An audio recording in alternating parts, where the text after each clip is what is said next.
ಈ ನಾಡಿನ ಬಹಳ ದೊಡ್ಡ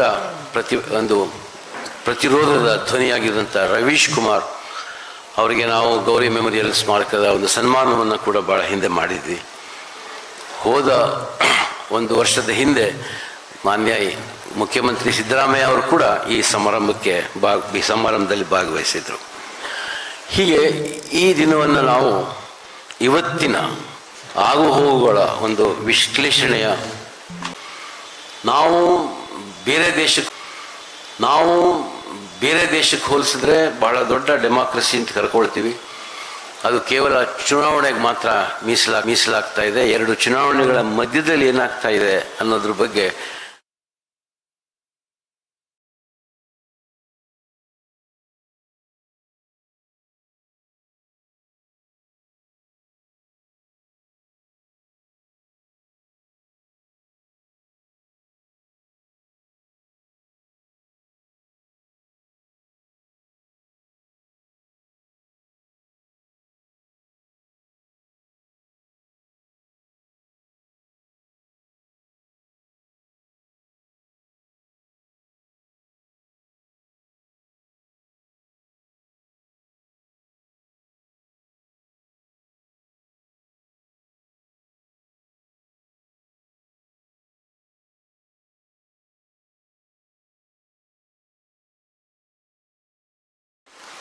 ಪ್ರಜಾಪ್ರಭುತ್ವದ ಉಳಿವಿಗಾಗಿ ಹೋರಾಡ್ತಿರುವಂಥ ಅನೇಕರು ನಮ್ಮ ಮಂದಿ ಇದ್ದಾರೆ. ಇನ್ನು ಒಂದು ರೀತಿಯಲ್ಲಿ ಅವರ ಸಂಖ್ಯೆ ಹೆಚ್ಚಾಗಿದೆ ಕೂಡ. ಅವರೆಲ್ಲ ಬೇರೆ ಬೇರೆ ಗ್ರೂಪ್ಗಳಲ್ಲಿ ಇರ್ಬೋದು, ಆದರೆ ಆ ಧ್ವನಿ ಕೂಡ ಹೆಚ್ಚಾಗಿದೆ. ಆ ಧ್ವನಿಗಳಲ್ಲಿ ಒಬ್ಬರು ಇವತ್ತು ನಮ್ಮ ಉದ್ದೇಶಿಸಿ ಮಾತಾಡ್ತಿರೋಂಥ ಶ್ರೀ ಸಂಜಯ್ ಹೆಗ್ಡೆ ಅವರು. ಅವರಿಗೆ ನಾನು ಎಲ್ಲರ ಪರವಾಗಿ, ಗೌರಿ ಟ್ರಸ್ಟ್ ಪರವಾಗಿ ಆಹ್ವಾನಿಸ್ತೇನೆ. ಅವರ ಜೊತೆಯಲ್ಲಿ ಅವರ ಶ್ರೀಮತಿಯವರು ಬಂದಿದ್ದಾರೆ. ಮೇಡಮ್, ನಿಮಗೂ ಸ್ವಾಗತ, ನಮಸ್ಕಾರ. ಹೆಗ್ಡೆ ಅವರು ಮಣಿಪಾಲ್ನವರೇನೆ.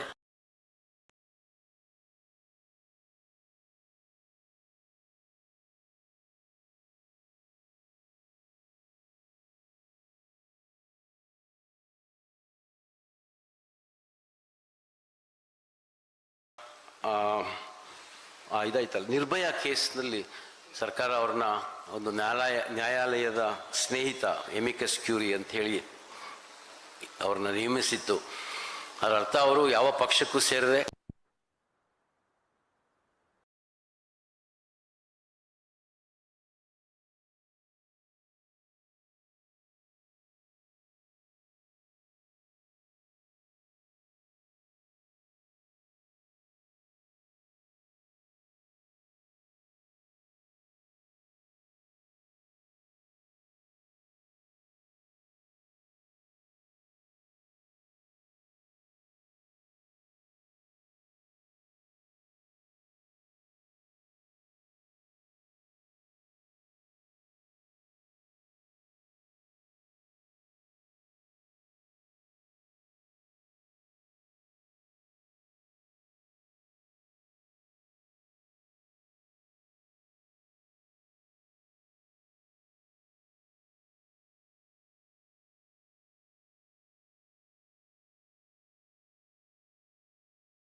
much better than a prime minister who creates accidents like demonetization. ಹಾಗೇನೆ ಇನ್ನೊಂದು ಕಡೆ ಅವರು ನಮ್ಮ ಪತ್ರಿಕೋದ್ಯಮ ಏನು ನಡೀತಿದೆ ಅನ್ನೋದಕ್ಕೆ ಈಗ we do not have journalist, only content creators and curators ಅಂತ ಬರೀತಾರೆ. ಇವತ್ತು ಜರ್ನಲಿಸಮ್ ಆ ಮಟ್ಟಿಗೆ ಬಂದಿದೆ. ಸೊ ಇದರ ವಿರುದ್ಧ ಧ್ವನಿ ಎತ್ತಂಥ ಸಂಜಯ್ ಹೆಗ್ಡೆ ಅವರು ಇವತ್ತಿನ ಒಂದು ಉಪನ್ಯಾಸವನ್ನು ಕೊಡಲಿಕ್ಕೆ ಒಪ್ಕೊಂಡಿರೋದು, ಇಲ್ಲಿ ತನಕ ಬಂದಿರೋದು ದೆಹಲಿಯಿಂದ ನಮಗೆ ತುಂಬ ಸಂತೋಷವನ್ನು ಉಂಟು ಮಾಡಿದೆ. ಇವತ್ತು ದೇಶದಲ್ಲಿ ಎಲ್ಲೆಡೆ ಚರ್ಚೆ ಆಗ್ತಿರೋವಂಥ ಚುನಾವಣೆ ಸದಸ್ಯತ್ವ ಏನಿದೆ, ಸಿಟಿಸನ್ಶಿಪ್, ಅದೇ ಒಂದು ದೊಡ್ಡ ಸವಾಲಾಗಿದೆ. ಅದರ ಸಾಧಕ ಬಾಧಕಗಳೇನು, ಯಾತಕ್ಕೋಸ್ಕರ ಈ ಕ್ರಮವನ್ನು ಸರ್ಕಾರ ಇವತ್ತು ಮುಂದೆ ಮಾಡಿದೆ, ಇವತ್ತು ಬಿಹಾರದಲ್ಲಾಗಿರೋದು ನಾಳೆ ಬೇರೆ ಎಲ್ಲ ಕಡೆ ಆಗ್ಬೋದಲ್ವೇ ಅನ್ನುವ ಒಂದು ಪ್ರಶ್ನೆಯ ಸುತ್ತ ಅವರ ಉಪನ್ಯಾಸ ಇರುತ್ತೆ. ಇದೇ ವಿಷಯದ ಬಗ್ಗೆ ನಾವು ನಮ್ಮವರೇ ಆದಂಥ ಟ್ರಸ್ಟನ್ನ ಸದಸ್ಯರು ಆಗಿರುವಂಥ ಶ್ರೀ ಅಮೀನ್ ಮಟ್ಟು ಅವ್ರನ್ನ ಕೇಳ್ಕೊಂಡ್ವಿ. ಅವ್ರ ಬಗ್ಗೆ ನಾನು ವಿಶೇಷವಾದ ಇಂಟ್ರೊಡಕ್ಷನ್ ಏನು ಬೇಕಾಗಿಲ್ಲ, ನಮ್ಗೆ ಗೊತ್ತಿರೋ ಹಾಗೆ ಭಾಳ ಸೀನಿಯರ್ ಆದ ಜರ್ನಲಿಸ್ಟ್ ಅವರು, ಮತ್ತು ಅಷ್ಟೇ ನಿರ್ಭಯದಿಂದ ತಮಗನಿಸಿದ್ದನ್ನು ಬರ್ಕೊಂಡು ಬಂದಿರುವಂಥವ್ರು, ಸಾಮಾಜಿಕ ಚಳುವಳಿಗಳಲ್ಲಿ ಮತ್ತು ಸಾಮಾಜಿಕ ಚಿಂತನೆಯಲ್ಲಿ ತಮ್ಮನ್ನು ತಾವೇ ತೊಡಸ್ಕೊಂಡಿರೋವಂಥವ್ರು. ಅವ್ರು ನಾನು ಕೇವಲ ಅದು ಒಂದೇ ಅಲ್ಲ, ಅದನ್ನು ಒಂದು ನೆಪವಾಗಿಟ್ಕೊಂಡು ಈ ಥರದ ಒಂದೊಂದು ಸತಿಗೂ ಪಿರಿಯಾಡಿಕಲ್ಲಾಗಿ BJP ಸರ್ಕಾರ ಯಾಕೆ ಹೊಸ ಹೊಸ ಒಂದು ಕಾಂಟ್ರವರ್ಸಿಗಳನ್ನು, ವಿಷಯಗಳನ್ನು ನಮ್ಮ ಮುಂದೆ ಇಡ್ತಾ ಇದೆ. ಯಾಕೆಂದರೆ ಈ ಸಿಟಿಸನ್ಶಿಪ್ ಎನ್ಯುಮರೇಷನ್ ಏನಿದೆ ಅದು ಈ ಸರಣಿಯಲ್ಲಿ ಒಂದು ಎಪಿಸೋಡ್ ಮಾತ್ರ. ಹೀಗಾಗಿ ಇದರ ಹಿಂದೆ, ಇಡೀ ಸರಣಿಯ ಹಿಂದೆ ಇರುವ ಹುನ್ನಾರ ಏನು ಅನ್ನೋದನ್ನು ಕುರಿತು ಇವತ್ತವರು ಮಾತಾಡಲಿದ್ದಾರೆ. ಅವರಿಗೂ ಕೂಡ ನಮ್ಮ ಟ್ರಸ್ಟ್ನ ವತಿಯಿಂದ ಮತ್ತೊಮ್ಮೆ ಸ್ವಾಗತ. ಇದಾದ ಮೇಲೆ ಒಂದು ಚಿಕ್ಕ ಪ್ಯಾನೆಲ್ ಡಿಸ್ಕಷನ್ ಇರುತ್ತೆ, ಇಸ್ತವರು ಅದನ್ನ ನಡೆಸ್ಕೊಡ್ತಾರೆ. ಆಮೇಲೆ ನಾವು ಆಡಿಯನ್ಸಿಂದ ಪ್ರಶ್ನೆಗಳನ್ನು ಕೂಡ ತಗೊಳ್ಬೋದು. ಹೀಗಾಗಿ ಇದೊಂದು 2 ಉಪನ್ಯಾಸದ ಸಂಕ್ಷಿಪ್ತ ಕಾರ್ಯಕ್ರಮ. ಇದಕ್ಕೆ ಇವತ್ತು ಬಿಡುವು ಮಾಡ್ಕೊಂಡು ಬಂದಿರುವಂಥ ಮತ್ತು ಈ ದೇಶದ ಈ ಪ್ರಶ್ನೆಗಳ ಬಗ್ಗೆ ಕಾಳಜಿಯನ್ನು ಇಟ್ಕೊಂಡು ಬಂದಿರುವಂಥ ನೀವೆಲ್ರಿಗೂ ಟ್ರಸ್ಟ್ ಪರವಾಗಿ ನಾವು ಮತ್ತೊಮ್ಮೆ ಸ್ವಾಗತ ಬಯಸ್ತೇನೆ. ನಮಸ್ಕಾರ. ಸೊ ಈಗ ಸಂಜಯ್ ಹೆಗ್ಡೆ ಅವರು ತಮ್ಮ ಉಪನ್ಯಾಸವನ್ನು ನೀಡಲಿದ್ದಾರೆ. So I welcome you sir to give your lecture.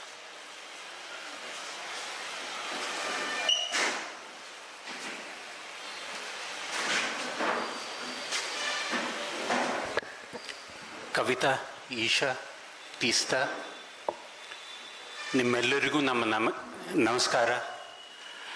Kannada ನನಗೆ ಬರ್ತದೆ, ಮಾತ್ರ ಭಾಷಣ ಮಾಡುವಷ್ಟು ನನಗೆ ಬರಲ್ಲ. ನಾನು ಹುಟ್ಟಿದ್ದು ಕರ್ನಾಟಕದಲ್ಲಿ, ಬೆಳೆದದ್ದು ಮುಂಬೈಯಲ್ಲಿ, ನನ್ನ ಕರ್ಮಭೂಮಿ ದೆಹಲಿಯಲ್ಲಿ. ನನಗೆ ಕೆಲವು ಭಾಷೆ ಬರ್ತದೆ, ಮಾತ್ರ ಮಾತನಾಡಲಿಕ್ಕೆ ಇಲ್ಲಿಂದ ಒಂದು ಮಂಚದ ಸ್ಟೇಜಿನಿಂದ ಮಾತನಾಡಲಿಕ್ಕೆ ಇಂಗ್ಲೀಷೇ ಸರಿ. ಅದಕ್ಕಾಗಿ ಕ್ಷಮಿಸ್ತೇನೆ. ಇಂಗ್ಲೀಷಲ್ಲಿ ಇನ್ನು ಭಾಷಣ ಇಂಗ್ಲೀಷಲ್ಲಿ ಮಾಡ್ತೇನೆ.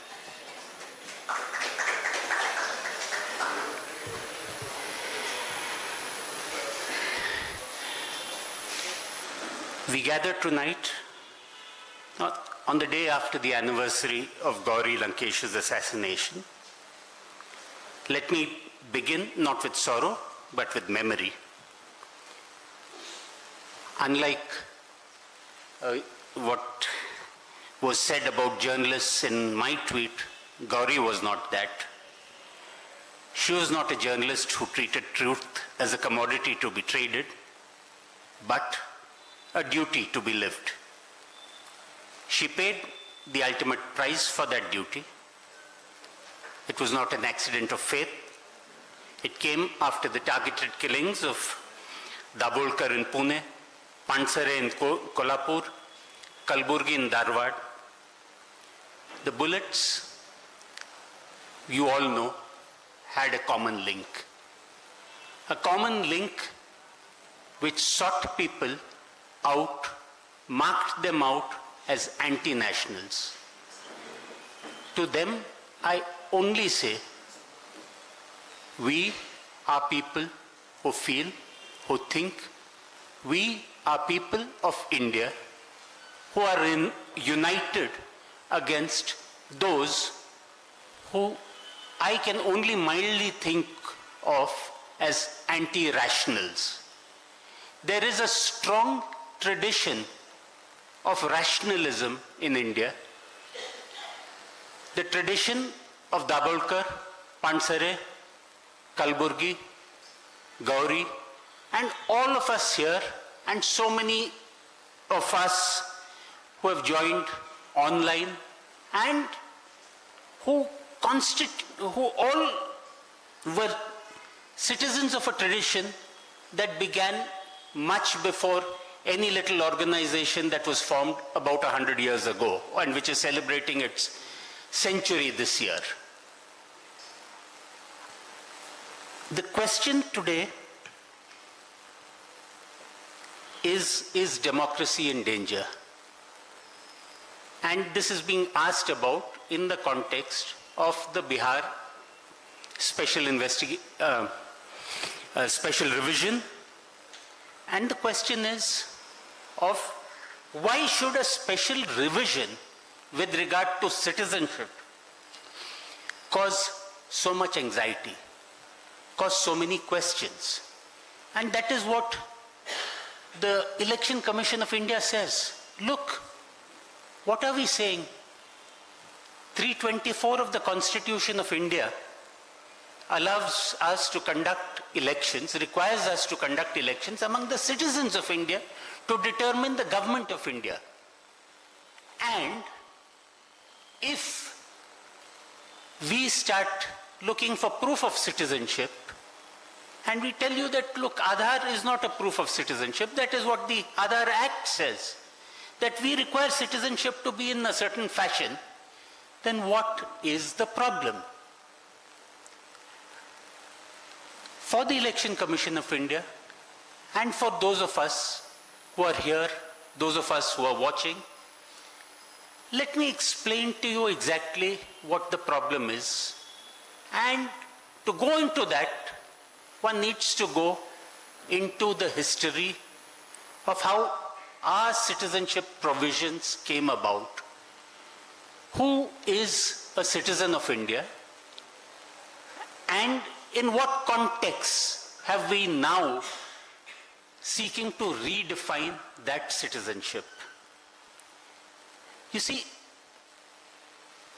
in August 1947 was the first time that people of the subcontinent ever had the idea that they were now citizens, that they'd ceased to be subjects of His Majesty the Emperor or His Majesty the Maharaja of so and so, or of any tribal ruler or anything like that.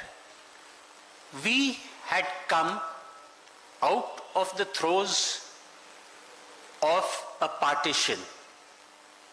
We were inheritors of a large landmass which was disunited with about 500 little kingdoms and principalities all over. And we were knitting everything together into, for the first time, a modern nation. Please look at it. There were two dominions that achieved freedom on 15th of August 1947. And at that point of time, we had a constituent assembly which had elected members from both dominions. That constituent assembly also was partitioned. When the members of the area which went away sat down to write a constitution for that part of the subcontinent, the members who stayed on the Indian side, they began writing a constitution for free India. And in 2 years, they came out with that document, which today we proudly live by, which we proudly brandish. And our neighbors never got down to actually writing a constitution at that point of time. They went with one constitutional order or the other. They did not frame a constitution till they broke up into two in 1971, and thereafter only did the constitution of present-day Pakistan come about, or the constitution of present-day Bangladesh come about. So, out of a partitioned country, you start building up a new country. It was not problematic in most of the country. In Karnataka, not problematic. But as you went up there, between Rajasthan up to Jammu and Kashmir, and especially in Punjab, and on the eastern side, on the Bengal and Assam sides, you had to define who was whose. Whose person was whose, belonged to India, and whose person belonged to Pakistan. There were many people who said, जो वहां गए हैं सभी जाए. They partitioned not only the land, in their minds, not only was the land partitioned, but the populace was partitioned on the basis of religion. What this, the great central mass, it was said was to consist only of people like us, people of one religion. That was the view on the other side as well. Though the founding father there, Muhammad Ali Jinnah, said you are free to go to your temples, mosques, etc., etc., it was only the mosque-going people who mostly remained. Most of the temple-going people and the Gurdwara-going people came on across this side. On the western border, you had a kind of reasonable clarity. People moved across borders, and by early 1948, it was Maulana Azad who, in a Friday sermon from the Jama Masjid, told people who decided that they were living on in India, that they were not going across to the other side, that look, this is our land as well. Let us commit to this land and let us together build a new India. It is the spirit of Maulana Azad, Nehru, the assassination of the Mahatma, and the genius of Baba Saheb Ambedkar, which decided on India where each person within its boundaries, within its geographical boundaries, was Indian. On the eastern side of the border, there were a lot of people who did not necessarily move immediately. There were Hindus on what was then East Bengal who continued to remain there. The border remained porous. There were many who migrated also. And at that point of time, there were also some migrations into Assam. In 1951, the administrative authorities in Assam wrote a document called the NRC. They had a National Register of Citizens. Who are the citizens? Who are the people who are living on this side of the border, of the new borders of Assam? And they wrote out that these are the citizens. Now, the 1951 NRC was not a complete comprehensive document. Some districts not. Assam had many Muslim majority districts. There was the district of Sylhet, which had a referendum and joined what was East Pakistan. But there were Muslim majority districts on those days like Dubri, where the Assamese population led by Gopinath Bordoloi persuaded them to stay on, that your future in India is better. And that's how we've had a much wider chicken neck at Siliguri than what was originally thought possible. So you had a 1951 NRC in Assam, but this one thought of citizenship, are all our citizens always like us in all matters of religion, dress, habit, choices? Is there somebody who is a superior citizen? Is there somebody who is not necessarily a citizen but is only there on sufferance? These were thoughts which were there at the at the beginning of the Republic. For about 15, 20 years, things went on in that fashion. We were a new nation, we were building up. It was only in 1965, once the war with Pakistan began, the 1965 war, that borders started getting absolutely sealed. The western border was sealed. Till then, the LIC of India had been also working in Pakistani cities. All that stopped. Around 65, on the eastern borders, migrations started increasing. And they were not necessarily, there were more migrations of Hindus who thought they could no longer live in Pakistan. Then came the 71 war. And in the 71 war, the two sides of Pakistan of what was then Pakistan fought each other. The Bengalis fought the Muhajirs, the Punjabis, the Sindhis, and the Balochs on the west. And when Bangladesh emerged, it also emerged with the price of so many people coming up, migrating as refugees, coming to India. There was the Indira Gandhi Mujibur Rahman Pact, which said that everybody who came after 25th of March 1971, the Bangladeshis would take back, but those who came before that would continue to be in India. While most of the country accepted it, it was in Assam that there was always a feeling that Assamese culture was being overrun by Bangladeshi migration. And who is a Bangladeshi? Oh, anybody who's a Muslim and who does not speak, who speaks Bengali is Bangladeshi, was a very easy definition. What happens in normal parlance and all that may not matter.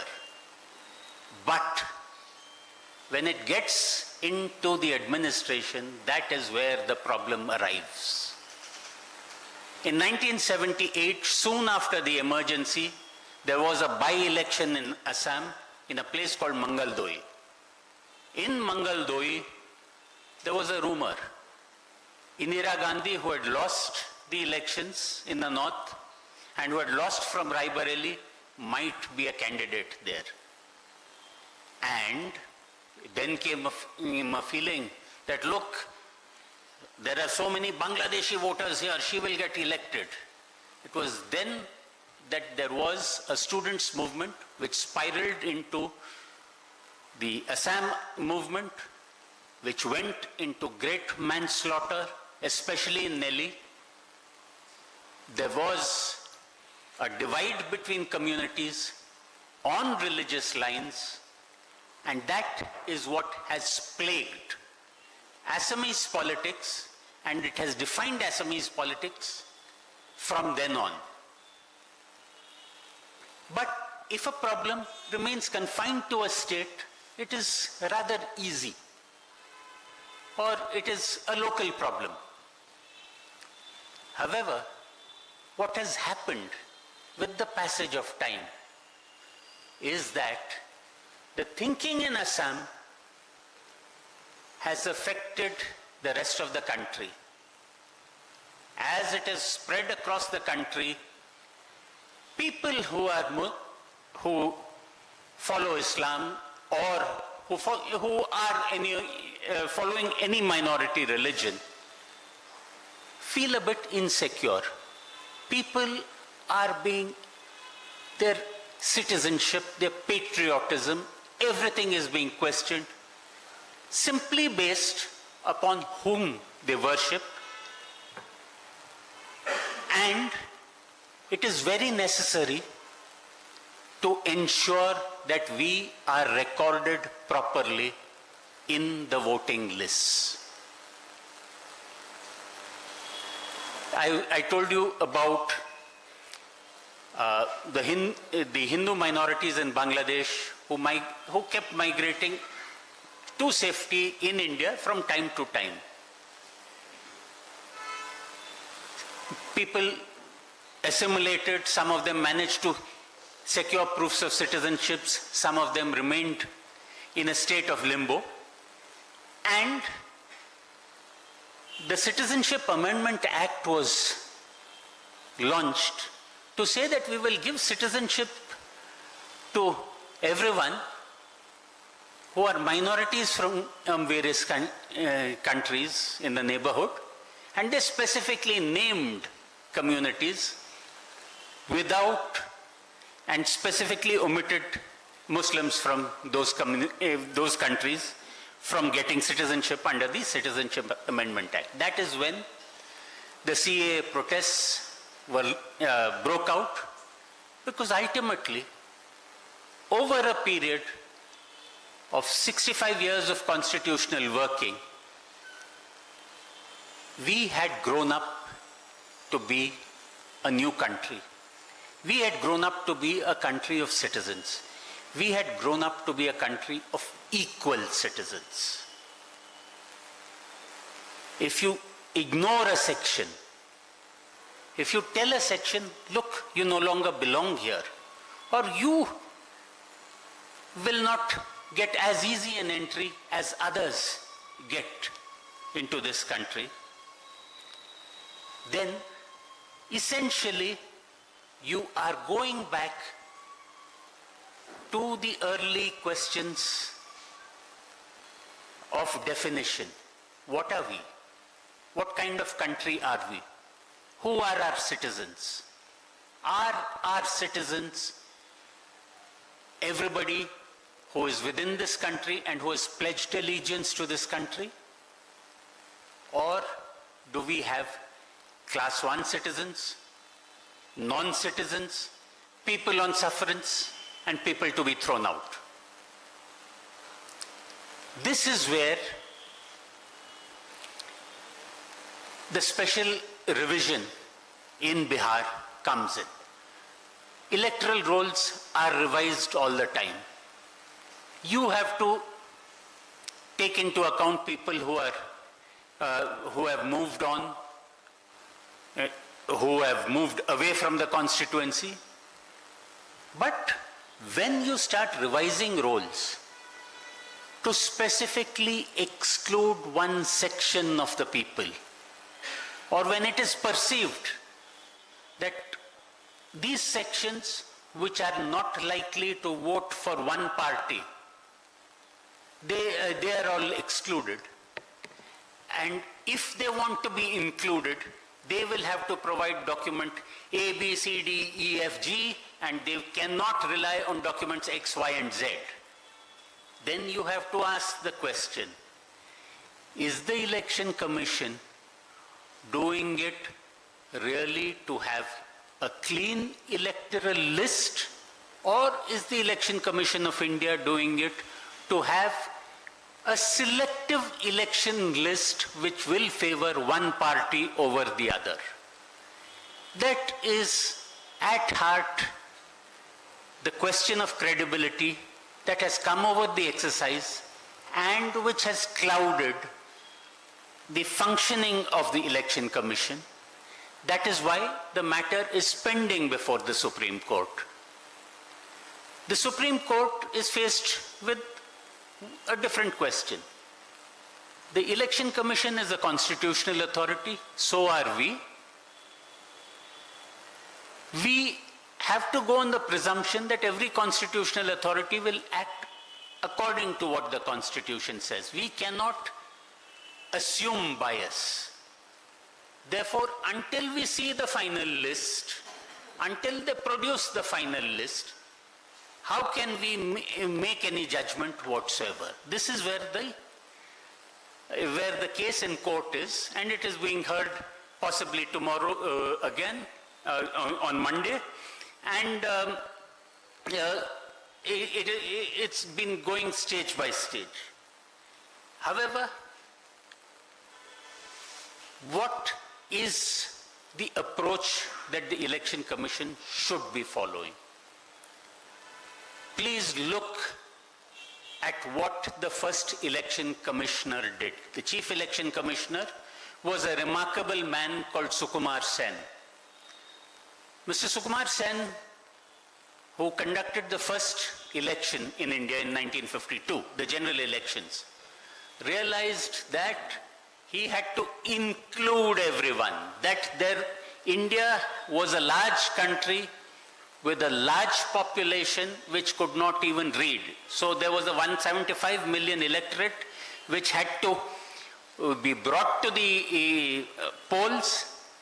It could not read, so therefore he created election symbols so that people could identify, it's a pair of bullocks, that is the Congress. It is the hammer and sickle, it is the communist parties, etc., etc. The approach then was of inclusion. The election commission, in my humble opinion, must always lean towards inclusion of voters and leave the job of exclusion of voters to be pointed out upon judicial orders before any specific deletion takes place. You can delete names if there is a court order. You can delete names if there is proof provided to you that such and such person no longer is alive, or that such and such person has moved to another constituency and is registered there.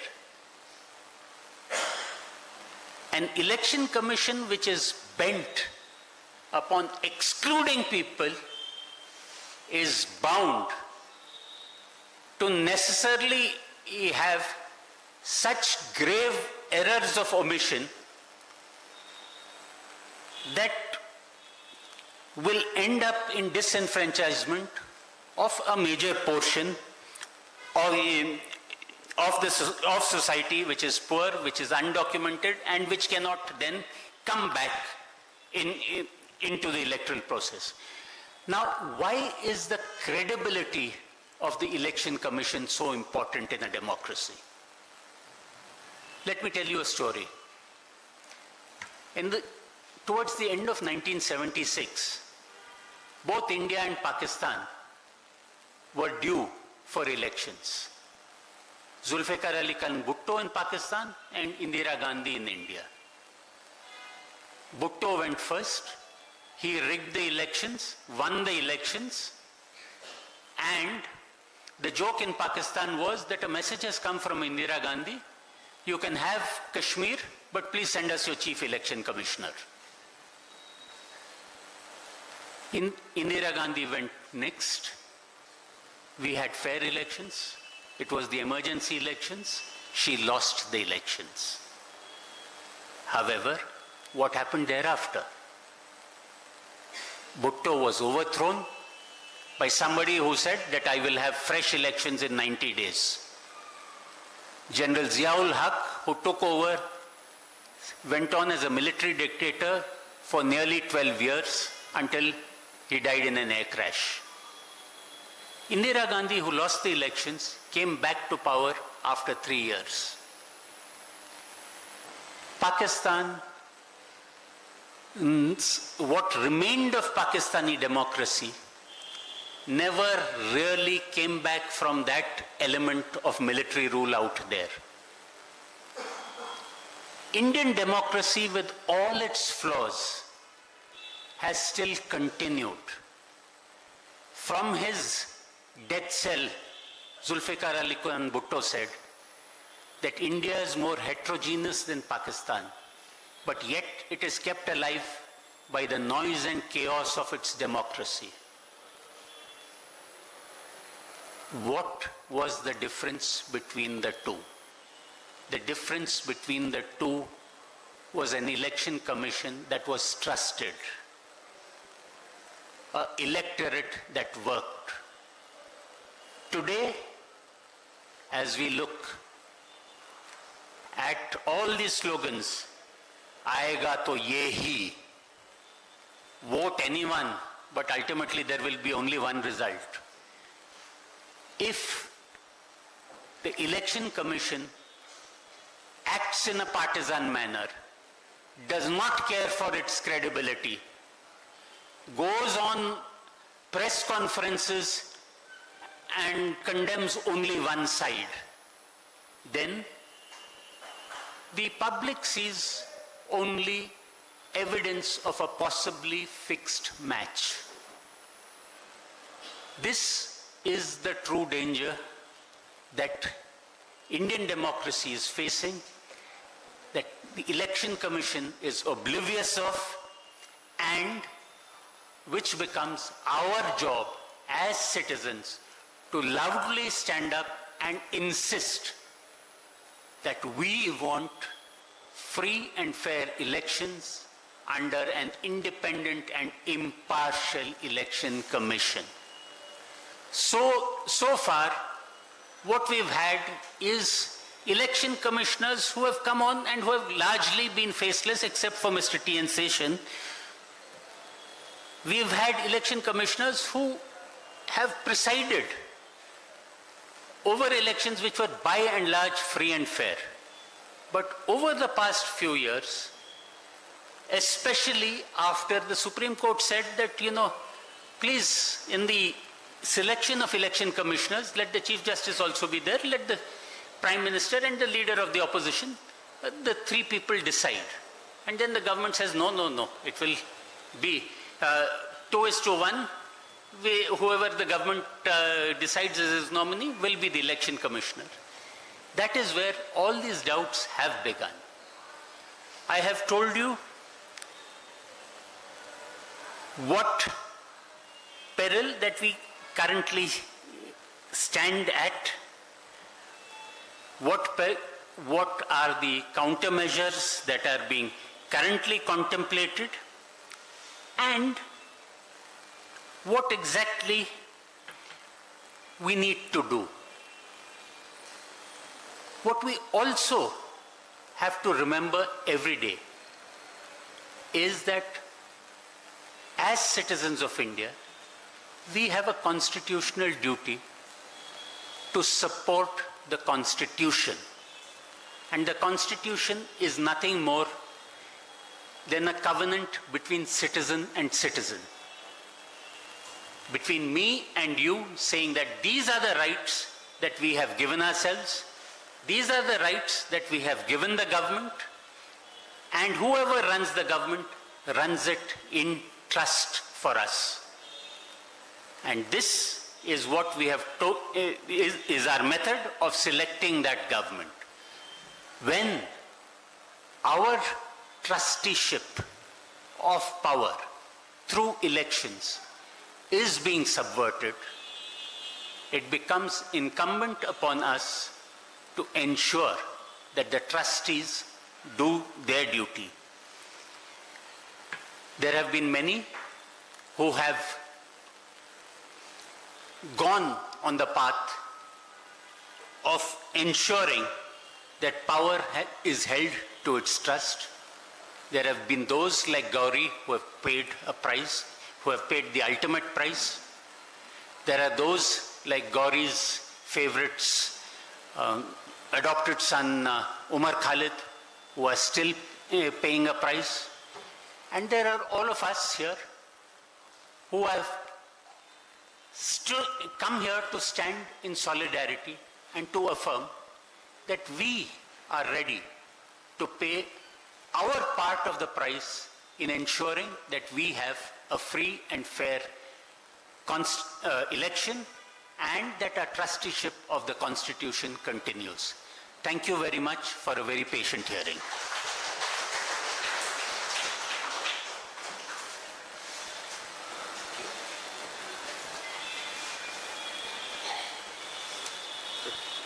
Thank you very much for a very detailed historical account of how the whole idea of election commission and democracy emerged in India and what's the status that it has, or the condition it has reached now. ಈಗ ನಮ್ಮ ಇನ್ನೊಂದು ಉಪನ್ಯಾಸ ಕೇಳಿ ಅದಾದ ಮೇಲೆ ಒಂದು ಸಂವಾದವನ್ನು ಇಟ್ಕೊಳ್ಳೋಣ ಅಂತ ಅಂದ್ಕೊಂಡಿದ್ದೀವಿ ನಾವು. ಸೊ ಈಗ ಅಮೀನ್ ಮಟ್ಟು ಅವರು ಮಾತಾಡಬೇಕು ಅಂತ ಕೇಳ್ಕೊತೀನಿ.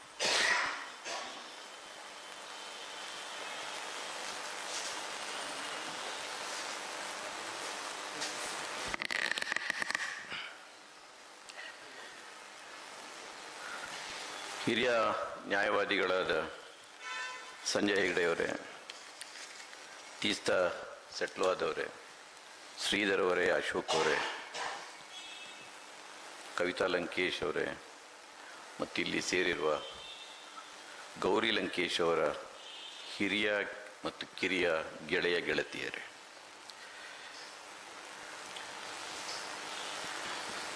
ಈ ವಿಷಯಕ್ಕೆ ಬಗ್ಗೆ ಮಾತಾಡೋ ಮೊದಲು ಒಂದೆರಡು ಮಾತುಗಳನ್ನು ಗೌರಿ ಬಗ್ಗೆ ಮಾತನಾಡಬೇಕಾಗಿ ನಾನು ಅನ್ನಿಸ್ತದೆ. ನನಗೆ ಬೆಳಿಗ್ಗೆ ಅವರ ಸಮಾಧಿ ಹತ್ರ ಮಾತಾಡುವಾಗ ಕೆಲವು ಮಾತುಗಳನ್ನು ನಾನು ಹೇಳಿದ್ದೆ.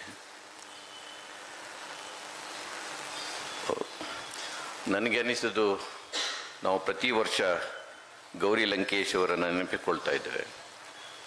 ನನಗೆ ಅನ್ನಿಸೋದು ಗೌರಿಯನ್ನು ಮರೆಯುವಂಥ ದಿನಗಳು ಬರಬೇಕು ಅಂತ. ಗೌರಿಯನ್ನು ನಾವು ಯಾವಾಗ ಮರೆಯುತ್ತೇವೆ ಅಂದರೆ, ಗೌರಿ ಬಯಸಿದ ಸಮಾಜ ನಿರ್ಮಾಣದ ದಿನ ಗೌರಿಯನ್ನು ಮರಿತೇವೆ ನಾವು. ಸಂವಿಧಾನದ ಆಶಯಗಳಿಗೆ ಅನುಗುಣವಾಗಿ ಈ ಸರ್ಕಾರ ಕೆಲಸ ಮಾಡಿದಾಗ ಸಮಾನತೆ, ಸೌಹಾರ್ದತೆ, ಸ್ವಾತಂತ್ರ್ಯ ಎಲ್ರಿಗೂ ಸಿಕ್ಕ ದಿನ ಬಹುಶಃ ಅದರ ನಂತರ ನಮಗೆ ಗೌರಿ ಅಗತ್ಯ ಇರುವುದಿಲ್ಲ. ಅದರ ನಂತರ ನಮಗೆ ಬುದ್ಧ, ಬಸವ, ಗಾಂಧಿ, ಅಂಬೇಡ್ಕರ್ ಯಾರ ಅಗತ್ಯವೂ ಇರುವುದಿಲ್ಲ. ಆಮೇಲೆ ಅವರು ನೆನಪು ಮಾಡಬೇಕಾದ ಅಗತ್ಯ ಇಲ್ಲ, ಅವರು ಕೂಡ ನೆನಪು ಮಾಡಬೇಕಂತ ಬಯಸಿರ್ಲಿಕ್ಕಿಲ್ಲ ಅಂತ ತಿಳ್ಕೊಂಡೆ ನಾನು. ಆದರೆ ದುರಂತ ಏನಂದರೆ, ವರ್ಷದಿಂದ ವರ್ಷಕ್ಕೆ ಇವರೆಲ್ಲರ ಜೊತೆ ಗೌರಿ ಮತ್ತೆ ಮತ್ತೆ ಹೆಚ್ಚು ಹೆಚ್ಚು ನೆನಪಾಗ್ತಾರೆ. ಯಾಕೆಂದರೆ ಗೌರಿ ತಾನು ಬದುಕಿದ್ದಾಗ ಯಾವ ಆತಂಕದ ಭವಿಷ್ಯವನ್ನು ನಿರೀಕ್ಷೆ ಮಾಡಿದ್ರು, ಯಾಕಾಗಿ ಅವರು ಅಷ್ಟೊಂದು ಆತಂಕದಿಂದ ಇದ್ದರು, ಅದು ಇವತ್ತೆಲ್ಲವೂ ನಿಜವಾಗ್ತಾ ಇದೆ. ನೀವು ಧರ್ಮಸ್ಥಳದ ಬಗ್ಗೆ ಇವತ್ತು ದೊಡ್ಡ ಚರ್ಚೆ ಆಗ್ತಾ ಇದೆ. ನೀವು ಹಳೆಯ ಗೌರಿ ಲಂಕೇಶ್ ಪತ್ರಿಕೆಯನ್ನು ತೆಗೆದರೆ ಅದರಲ್ಲಿ ಸುಮಾರು ವಾರಗಳ ಕಾಲ ಧರ್ಮಸ್ಥಳದಲ್ಲಿ ಆಗ್ತಿರುವ ಅನಾಚಾರಗಳ ಬಗ್ಗೆ, ಅತ್ಯಾಚಾರಗಳ ಬಗ್ಗೆ ಅವರು ಬರೆದಿದ್ದರು. ನಾವೆಲ್ಲ ಅವನ್ನು ಓದಿದ್ದೇವೆ, ಮತ್ತೆ ಧರ್ಮಸ್ಥಳಕ್ಕೆ ಹೋಗಿ ಅಡ್ಡ ಬಿದ್ದು ಬಂದಿದ್ದೇವೆ. ಅದರಿಂದ ರಾಮಚಂದ್ರಾಪುರ ಮಠದ ಒಬ್ಬ ಸ್ವಾಮೀಜಿ ವಿರುದ್ಧ ಬಹಳ ಬರೆದರು. ನಾವು ಒಂದಷ್ಟು ದಿನ ಮಾತಾಡಿದ್ದೇವೆ. ಪಾಪ ಆ ಗಾಯಕಿ ಎಲ್ಲಿದ್ದಾರೆ ಅಂತ ಗೊತ್ತಿಲ್ಲ ನಮಗೆ ಇವತ್ತು. ಆ ಸ್ವಾಮೀಜಿ ಆರಾಮಾಗಿದ್ದಾರೆ. ಇಂಥ ಭಾಳಷ್ಟು ಘಟನೆಗಳನ್ನು ಹೇಳ್ತಾ ನಾನು ಹೋಗ್ಬೋದು. ಅದಕ್ಕಾಗಿ ನಮ್ಮ ಆಶಯ, ನಾನು ಅದನ್ನು ಬಯಸ್ತೇನೆ, ಗೌರಿಯನ್ನು ನಾನು ಕೂಡ ಮರೆಯುವಂಥ ಒಂದು ದಿನ ಬರಬೇಕು ಅಂತ. ಅದು ಬರುತ್ತಾ ಇಲ್ವೋ ಗೊತ್ತಿಲ್ಲ. ನಾವು ದೊಡ್ಡವರನ್ನು ಯಾಕೆ ನೆನೆಸ್ಕೊಳ್ತೇವೆ ಅಂದರೆ, ನಮ್ಮ ವೈಫಲ್ಯವನ್ನು ಮುಚ್ಚಿಕೊಳ್ಳಿಕ್ಕೆ ನೆನಪಿಸ್ಕೊಳ್ತೇವೆ ಒಮ್ಮೊಮ್ಮೆ. ಈಗ ಗಾಂಧೀಜಿ ಇರಬೇಕಿತ್ತು, ಈಗ ಅಂಬೇಡ್ಕರ್ ಇರಬೇಕಿತ್ತು, ಲಂಕೇಶ್ ಇರಬೇಕಿತ್ತು, ಕುವೆಂಪು ಇರಬೇಕು. ಯಾಕೆಂದರೆ ನಮಗೆ ಅವರ ಹತ್ರ ಹೋಗ್ಲಿಕ್ಕಾಗಿಲ್ಲ ಅಂತ, ಆ ವ್ಯಕ್ತಿತ್ವದ ಹತ್ರ ನಮಗೆ ಹೋಗ್ಲಿಕ್ಕಾಗಿಲ್ಲ ನಮಗೆ.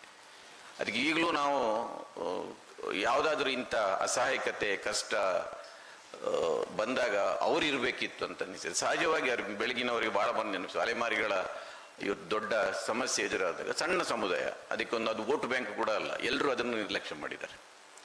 ಇಂಥ ಸಂದರ್ಭದಲ್ಲಿ ಗೌರಿ ಇರಬೇಕಿತ್ತು ಅನಿಸುತ್ತೆ. ಧರ್ಮಸ್ಥಳದಲ್ಲಿ ಅದರ ವಿರುದ್ಧ ಹೋರಾಟ ಇಲ್ಲ, ಚೆಲ್ಲಾಪಿಲ್ಲೆಯಾಗಿ ಏನೇನೋ ಹಾದಿ ಹಿಡಿತಾ ಹೋಗ್ತಾ ಇದೆ. ಅದನ್ನೆಲ್ಲ ಒಂದು ಸೂತ್ರದಲ್ಲಿ ತಂದಿಟ್ಟು ಮುನ್ನಡೆಸಲಿಕ್ಕೆ ಗೌರಿ ಇರಬೇಕಿತ್ತು ಅಂತ ಅನಿಸುತ್ತೆ.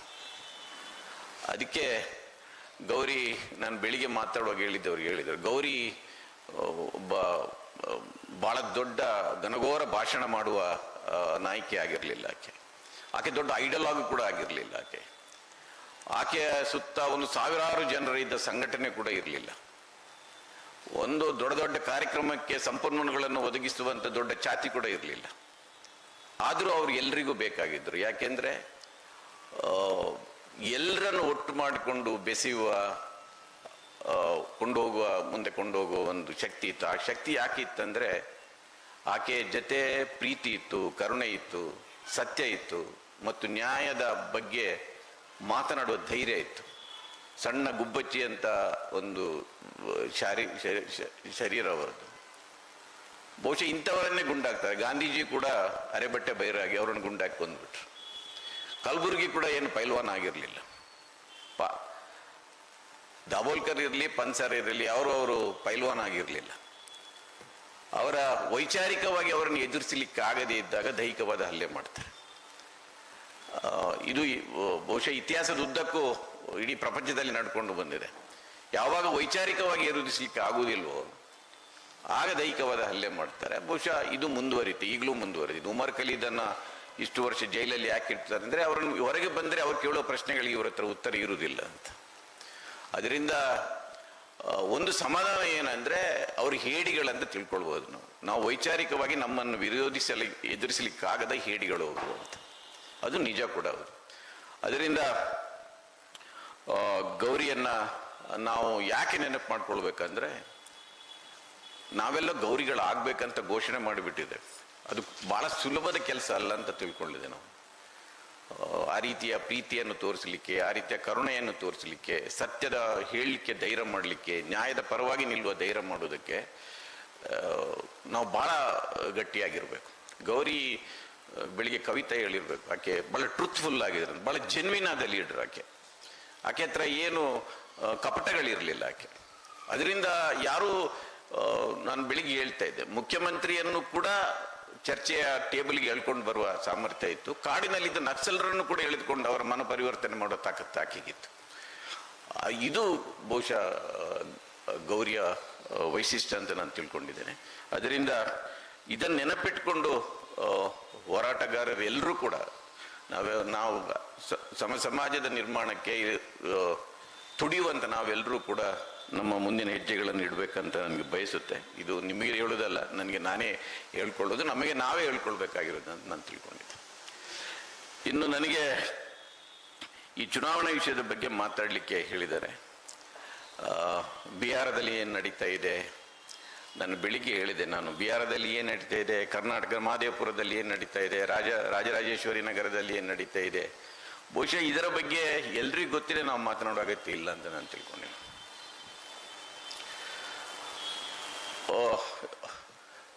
ಭಾರತದಲ್ಲಿ 18 ಲೋಕಸಭಾ ಚುನಾವಣೆಗಳು ನಡೆದಿದೆ, 400ರಿಂದ 500 ಅಸೆಂಬ್ಲಿ ಚುನಾವಣೆಗಳು ನಡೆದಿದೆ, 52ರಿಂದ ನಡೀತಾ ಬಂದಿದೆ.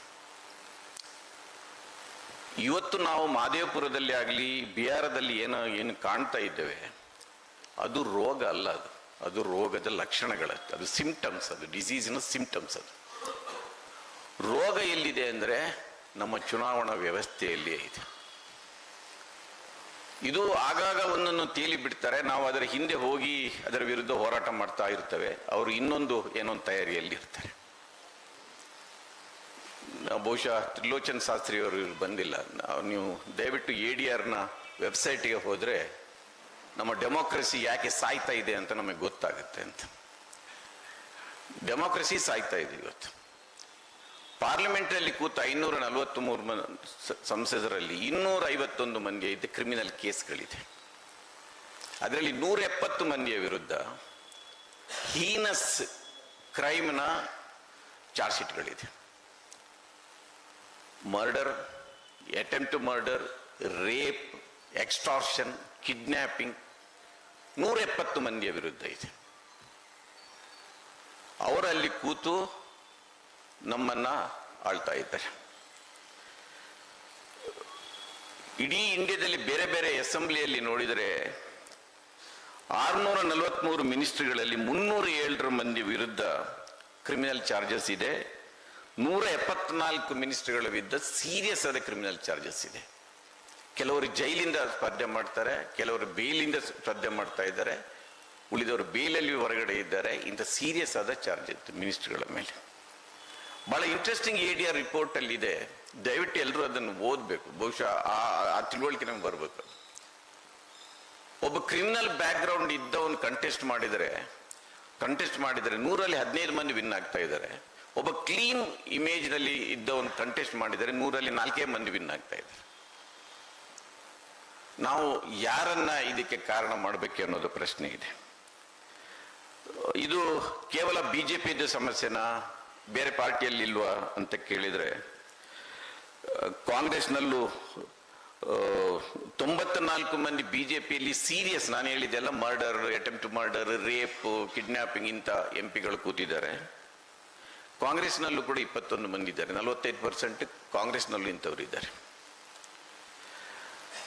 ನಾವು ಇವತ್ತು ಕೋಟ್ಯಾಧಿಪತಿಗಳಂತ ಏನು ಹೇಳ್ತಾ ಇದ್ದೇವೆ, ಅದು ಏನು ಅನಿಸೋದೇ ಇಲ್ಲ ಯಾರಿಗೂ. 93% ಇವತ್ತು ಸಂಸದರು ಕೋಟ್ಯಾಧಿಪತಿಗಳು, ಅದು ಏನೂ ಅಲ್ಲ. ಈಗ ಕೋಟಿ ಇಲ್ಲದೆ ಆಗುದೇ ಇಲ್ಲ.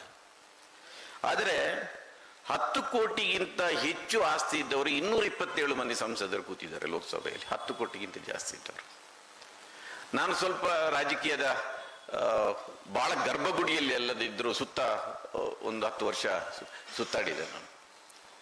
ಎಲ್ಲ ಪಕ್ಷಗಳು ಟಿಕೆಟ್ ಕೊಡುವಾಗ ಮೊದಲು ನನಗೆ ಹೆಸರು ಗೊತ್ತು ಹೇಳೋದಿಲ್ಲ. ನಾನು ಕಾಂಗ್ರೆಸ್ ಪಕ್ಷದಲ್ಲಿ ಇರ್ಬೋದು, ನೀನು ಎಷ್ಟು ದುಡ್ಡು ಕೊಟ್ಟಿದ್ದೆ ಇಟ್ಟಿದ್ದೆ ಅಂತ ಫಸ್ಟ್ ಪ್ರಶ್ನೆನೇ ಅದು ಸಿಲೆಕ್ಷನ್ನಲ್ಲಿ.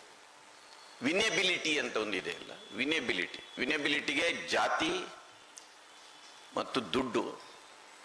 ಈ ದಕ್ಷಿಣ ಭಾರತದಲ್ಲಿ ಮಸಲ್ ಪವರದ್ದು ಸ್ವಲ್ಪ ಕಡಿಮೆ. ನಾನು ಉತ್ತರ ಭಾರತದಲ್ಲಿ ಇದನ್ನೆಲ್ಲ ನೋಡಿದ್ದೇನೆ. ನಾನು ಈ ಪರಿಸ್ಥಿತಿಯಲ್ಲಿ ಡೆಮೋಕ್ರಸಿ ಸಾಯದೆ ಮತ್ತೆ ಹೇಗೆ ಬದುಕಲಿಕ್ಕೆ ಆಗುತ್ತೆ? ನೀವು ಮಹದೇವಪುರ ಇದೆಲ್ಲ ನಡೀತಾ ಇದ್ರೆ ಆಮೇಲೆ ಬರ್ತೇನೆ ನಾನು. ನೀವು ಮೊದಲ ಚುನಾವಣೆ ಈ ದೇಶದ ಹಿಡಿದು ಇವತ್ತಿನ ಚುನಾವಣೆವರೆಗೆ, ಈಗ ಅಸೆಂಬ್ಲಿಯಲ್ಲಿ ಆಯ್ಕೆಯಾದ MLAಗಳಿರಲಿ, ಇಲ್ಲದ್ರೆ ಲೋಕಸಭೆಯಲ್ಲಿ ಆರಿಸಿ ಬಂದ ಸಂಸದರಿರಲಿ, ಯಾರಾದರೂ ಒಬ್ಬರು ಎದೆ ಮೇಲೆ ಕೈ ಇಟ್ಟು ನಾನು ಚುನಾವಣಾ ಆಯೋಗದ ಎಲ್ಲ ನಿಯಮಗಳನ್ನು ಪಾಲನೆ ಮಾಡಿ ಗೆದ್ದು ಬಂದಿದ್ದೇನೆ ಅಂತ ಹೇಳಲಿಕ್ಕೆ ಸಾಧ್ಯನಾ ಅಂತ? ಯಾರಾದರೂ ಚುನಾವಣಾ ನಿಯಮಗಳನ್ನು ಪಾಲನೆ ಮಾಡಿ ಸೋತವರು ಸಾವಿರಾರು ಮಂದಿ ಇದ್ದಾರೆ. ಗೆದ್ದವರಲ್ಲಿ ಯಾರಾದರೂ ಒಬ್ಬರು ತಲೆ ಎತ್ತಿ ಹೌದು ನಾನು 95 ಲಕ್ಷ ರೂಪಾಯಿ ಅಷ್ಟೇ ಖರ್ಚು ಮಾಡಿ ಲೋಕಸಭೆಗೆ ವಿನ್ ಆಗಿದ್ದೇನೆ, 45 ಲಕ್ಷ ಅಷ್ಟೇ ಖರ್ಚು ಮಾಡಿ ವಿಧಾನಸಭೆಗೆ ವಿನ್ ಆಗಿದ್ದೇನೆ ಅಂತ ಹೇಳುವ ಒಬ್ಬ MLA MP ಯಾರಾದರೂ ನಮಗೆ ಕಾಣುತ್ತಾರೆ? ಅಂಥವ್ರು ಸಿಗದಿದ್ರೆ ಮತ್ತೆ ಚುನಾವಣಾ ಆಯೋಗ ರೋಗಗ್ರಸ್ತ ಆಗದೆ ಮತ್ತೆ ಏನಿದೆ ಅಂತ ಪ್ರಶ್ನೆ. ನಾನು ಉತ್ತರ ಪ್ರದೇಶದಲ್ಲಿ 3 ವಿಧಾನಸಭಾ ಚುನಾವಣೆ ಅಡ್ಡಾಡಿದ್ದೇನೆ, ಬಿಹಾರದಲ್ಲಿ 2 ವಿಧಾನಸಭೆ 2 ಲೋಕಸಭಾ ಚುನಾವಣೆ ಅಡ್ಡಾಡಿದ್ದೇನೆ, ಮಧ್ಯಪ್ರದೇಶ, ರಾಜಸ್ಥಾನ, ಗುಜರಾತ್, ಹೆಚ್ಚು ಕಡಿಮೆ 10-25 ಅಸೆಂಬ್ಲಿ ಇಲೆಕ್ಷನ್ಗಳನ್ನು ಉತ್ತರ ಭಾರತದಲ್ಲಿ ಕವರ್ ಮಾಡಿದೆ. ಅದನ್ನು ನೋಡಿದ್ರೆ ಡೆಮೋಕ್ರಸಿ ಒಂದು ಫಾರ್ಸ್ ಅಂತ ಅನಿಸುತ್ತೆ. ಉತ್ತರ ಭಾರತ UPನಲ್ಲಿ ಹೋದವರಿಗೆ ಗೊತ್ತಿದೆ, ಗೋರಖ್ಪುರದಿಂದ ವಾರಣಾಸಿವರೆಗೆ ಈ ಬೆಲ್ಟ್ ಇದೆ ಅಲ್ಲ, ಅಲ್ಲಿ ಸರ್ಕಾರನೇ ಇರುವುದಿಲ್ಲ. ನಾನು ಕುಂಡಕ್ಕೆ ಹೋಗಿದ್ದೆ, ಪ್ರತಾಪ್ ಬಯ್ಯನೇ ಇದ್ದಿದ್ದು, ಅವನು ಇಂಡಿಪೆಂಡೆಂಟ್ ಕಂಟೆಸ್ಟ್ ಮಾಡಿದ್ದ. ಅವನ ಇಡೀ ಕ್ಷೇತ್ರದಲ್ಲಿ ಒಬ್ಬ ಕಮ್ಯುನಿಸ್ಟ್ ಅವನ ಎದುರಿಗೆ ನಿಂತಿದ್ರು, ಅವನ ಒಂದು ಚಿಹ್ನೆ ಒಂದು ಪೋಸ್ಟರ್ ಯಾವ ಗೋಡೆಯಲ್ಲಿ ಇರಲಿಲ್ಲ. ಅವನು ಇಂಡಿಪೆಂಡೆಂಟ್ ಆಗಿ ನಿಂತಿದ್ದ, ಎಲ್ಲಾ ಕಡೆ ಅವನು ಚೇರ್ ಅವನ ಚಿಹ್ನೆ ಆಗಿತ್ತು, ಮರ ಗಿಡ ಮನೆಗಳಲ್ಲಿ ಎಲ್ಲ ಚೇರ್ ಅಡ್ಡಾಡ್ತಾ ಇತ್ತು. ಗಾಜಿಪುರದಲ್ಲಿ ಒಂದು ಇಲೆಕ್ಷನ್ ಹೋಗಿದ್ದೆ ನಾನು, ಮತದಾನ. ಒಂದು ಹೆಣ್ಮಗಳು, ಒಂದು ಅಜ್ಜಮ್ಮ ಮುದುಕಿ ಆ ಮತಪೆಟ್ಟಿಗೆಯನ್ನು ನೋಡಿ ಗಳಗಳನೆ ಅಳ್ತಾ ಇದೆ. ಯಾಕಂದ್ರೆ ಅವರು ಲೈಫ್ನಲ್ಲಿ ಫಸ್ಟ್ ಟೈಮ್ ವೋಟ್ ಆಗ್ತಾ ಇದ್ದಾರೆ. ಇಂಥ ಚಿತ್ರ ಇಲ್ಲಿ ಇಲ್ಲದೆ ಇದ್ರೂ ಕೂಡ ಫ್ರೀ ಆಗಿ ಫೇರ್ ಆಗಿ ಸ್ವತಂತ್ರ ಭಾರತದಲ್ಲಿ ನನ್ನ ಪ್ರಕಾರ ಎಲ್ಲಾ ನಿಯಮಗಳನ್ನು ಪಾಲನೆ ಮಾಡಿ ಯಾವುದೇ ಇಲೆಕ್ಷನ್ ನಡೆದಿಲ್ಲ. ಅದರಿಂದ ಇವತ್ತು ಬಿಹಾರದಲ್ಲಿ ಏನಾಗ್ತಾ ಇದೆ, ಮಹದೇವಪುರದಲ್ಲಿ ಏನಾಗ್ತಾ ಇದೆ, ಹಿಂದೆ ರಾಜೇಶ್ವರಿನಲ್ಲಿ ಏನಾಯ್ತು ಅಂತ ನೀವು ಹುಡುಕ್ಲಿಕ್ಕೆ ಹೋದ್ರೆ ಎಲ್ಲಾ ಕಡೆ ಇದರ ಎವಿಡೆನ್ಸ್ಗಳಿದೆ. ಇದು ಎಲ್ಲಾ ಪಕ್ಷಗಳು ಈಗ ಯಾವತ್ತಾದ್ರೂ ಬಹುಶಃ ಕಮ್ಯುನಿಸ್ಟ್ ಪಾರ್ಟಿಯಲ್ಲಿ ದುಡ್ಡು ಎಷ್ಟು ಇಟ್ಕೊಂಡಿದೆ ಅಂತ ಕೇಳದೆ ಟಿಕೆಟ್ ಕೊಡುವವರಿದ್ದಾರೆ. ಅದಕ್ಕೆ ಅವರು ನಿಧಾನವಾಗಿ ಪ್ರಜಾಪ್ರಭುತ್ವ ಚುನಾವಣಾ ವ್ಯವಸ್ಥೆಯಿಂದ ದೂರ ಹೋಗ್ತಾ ಇದ್ದಾರೆ, ನಿಧಾನ ಹೋಗ್ತಾ ಇದ್ದಾರೆ ಅವರು. ಬಹುಶಃ ಎಲ್ಲಾದ್ರೂ ಉಳ್ಕೊಂಡಿದ್ರೆ ಅವರು ಇದರ ದಾರಿಯಲ್ಲಿ ಇದ್ದಾರೆ ಅಂತ ಲೆಕ್ಕ. ಕೇರಳದ ಬಗ್ಗೆ ಅದ್ರ ಬಗ್ಗೆ ನಾವು ಈಗ ಡೈವರ್ಟ್ ಮಾಡೋದು ಬೇಡ. ಅದರಿಂದ ಚುನಾವಣಾ ವ್ಯವಸ್ಥೆ ಈ ರೋಗ ಬಡಿದಿದೆ. ಇದನ್ನ ಹೇಗೆ ಸುಧಾರಣೆ ಮಾಡುವುದಂತ ನಾವು ಯೋಚನೆ ಮಾಡಬೇಕಾಗಿದೆ. ಅದಕ್ಕಿಂತ ಮೊದಲು ಆಗಲೇ ಮಹದೇವಪುರದ ಬಂತು. ನೀವು ಸರಿಯಾಗಿ ಈ ಚುನಾವಣಾವನ್ನ ಆಯುಧೀಕರಣ ಅಂತ ನಮ್ಮ ವಿಷಯ ಇದೆ. ಆಕ್ಚುಲಿ ಚುನಾವಣೆ ಪ್ರಜಾಪ್ರಭುತ್ವವನ್ನ ಗೆಲ್ಲಿಕ್ಕೆ ಆಯುಧವನ್ನಾಗಿ ಮಾಡಬೇಕು. ಇದು ಪ್ರಜಾಪ್ರಭುತ್ವವನ್ನು ನಾಶ ಮಾಡಲಿಕ್ಕೆ ಆಯುಧ ಆಗ್ತಾ ಇದೆ. ನೀವು ಸನ್ಮಾನ್ಯ ನರೇಂದ್ರ ಮೋದಿಯವರು 2014, 2019, 2024 3 ಇಲೆಕ್ಷನ್ನಲ್ಲಿ ಗೆದ್ದರು. ನೀವು ಬಹಳ ಸೂಕ್ಷ್ಮವಾಗಿ ಗಮನಿಸಿ, ನಾನು ಬೆಳಿಗ್ಗೆ ಹೇಳ್ತೇನೆ, ಕ್ರೊನಾಲಜಿಯಲ್ಲಿ ನೋಡಿ. ನಾನು ನೋಡಿದ್ದೇನೆ ಅದು 2014ರ ಇಲೆಕ್ಷನ್ ಒಂದು ಸೋಷಿಯಲ್ ಮೀಡಿಯಾದ ಅವನು ಹೇಗೆ ಉಪಯೋಗಿಸ್ಕೊಳ್ಬಹುದು ಅನ್ನೋದನ್ನ ಒಂದು ದೊಡ್ಡ ಧಮಕ ಅವರು ಆ ಕಾಲದಲ್ಲಿ ಮಾಡಿದ್ರು.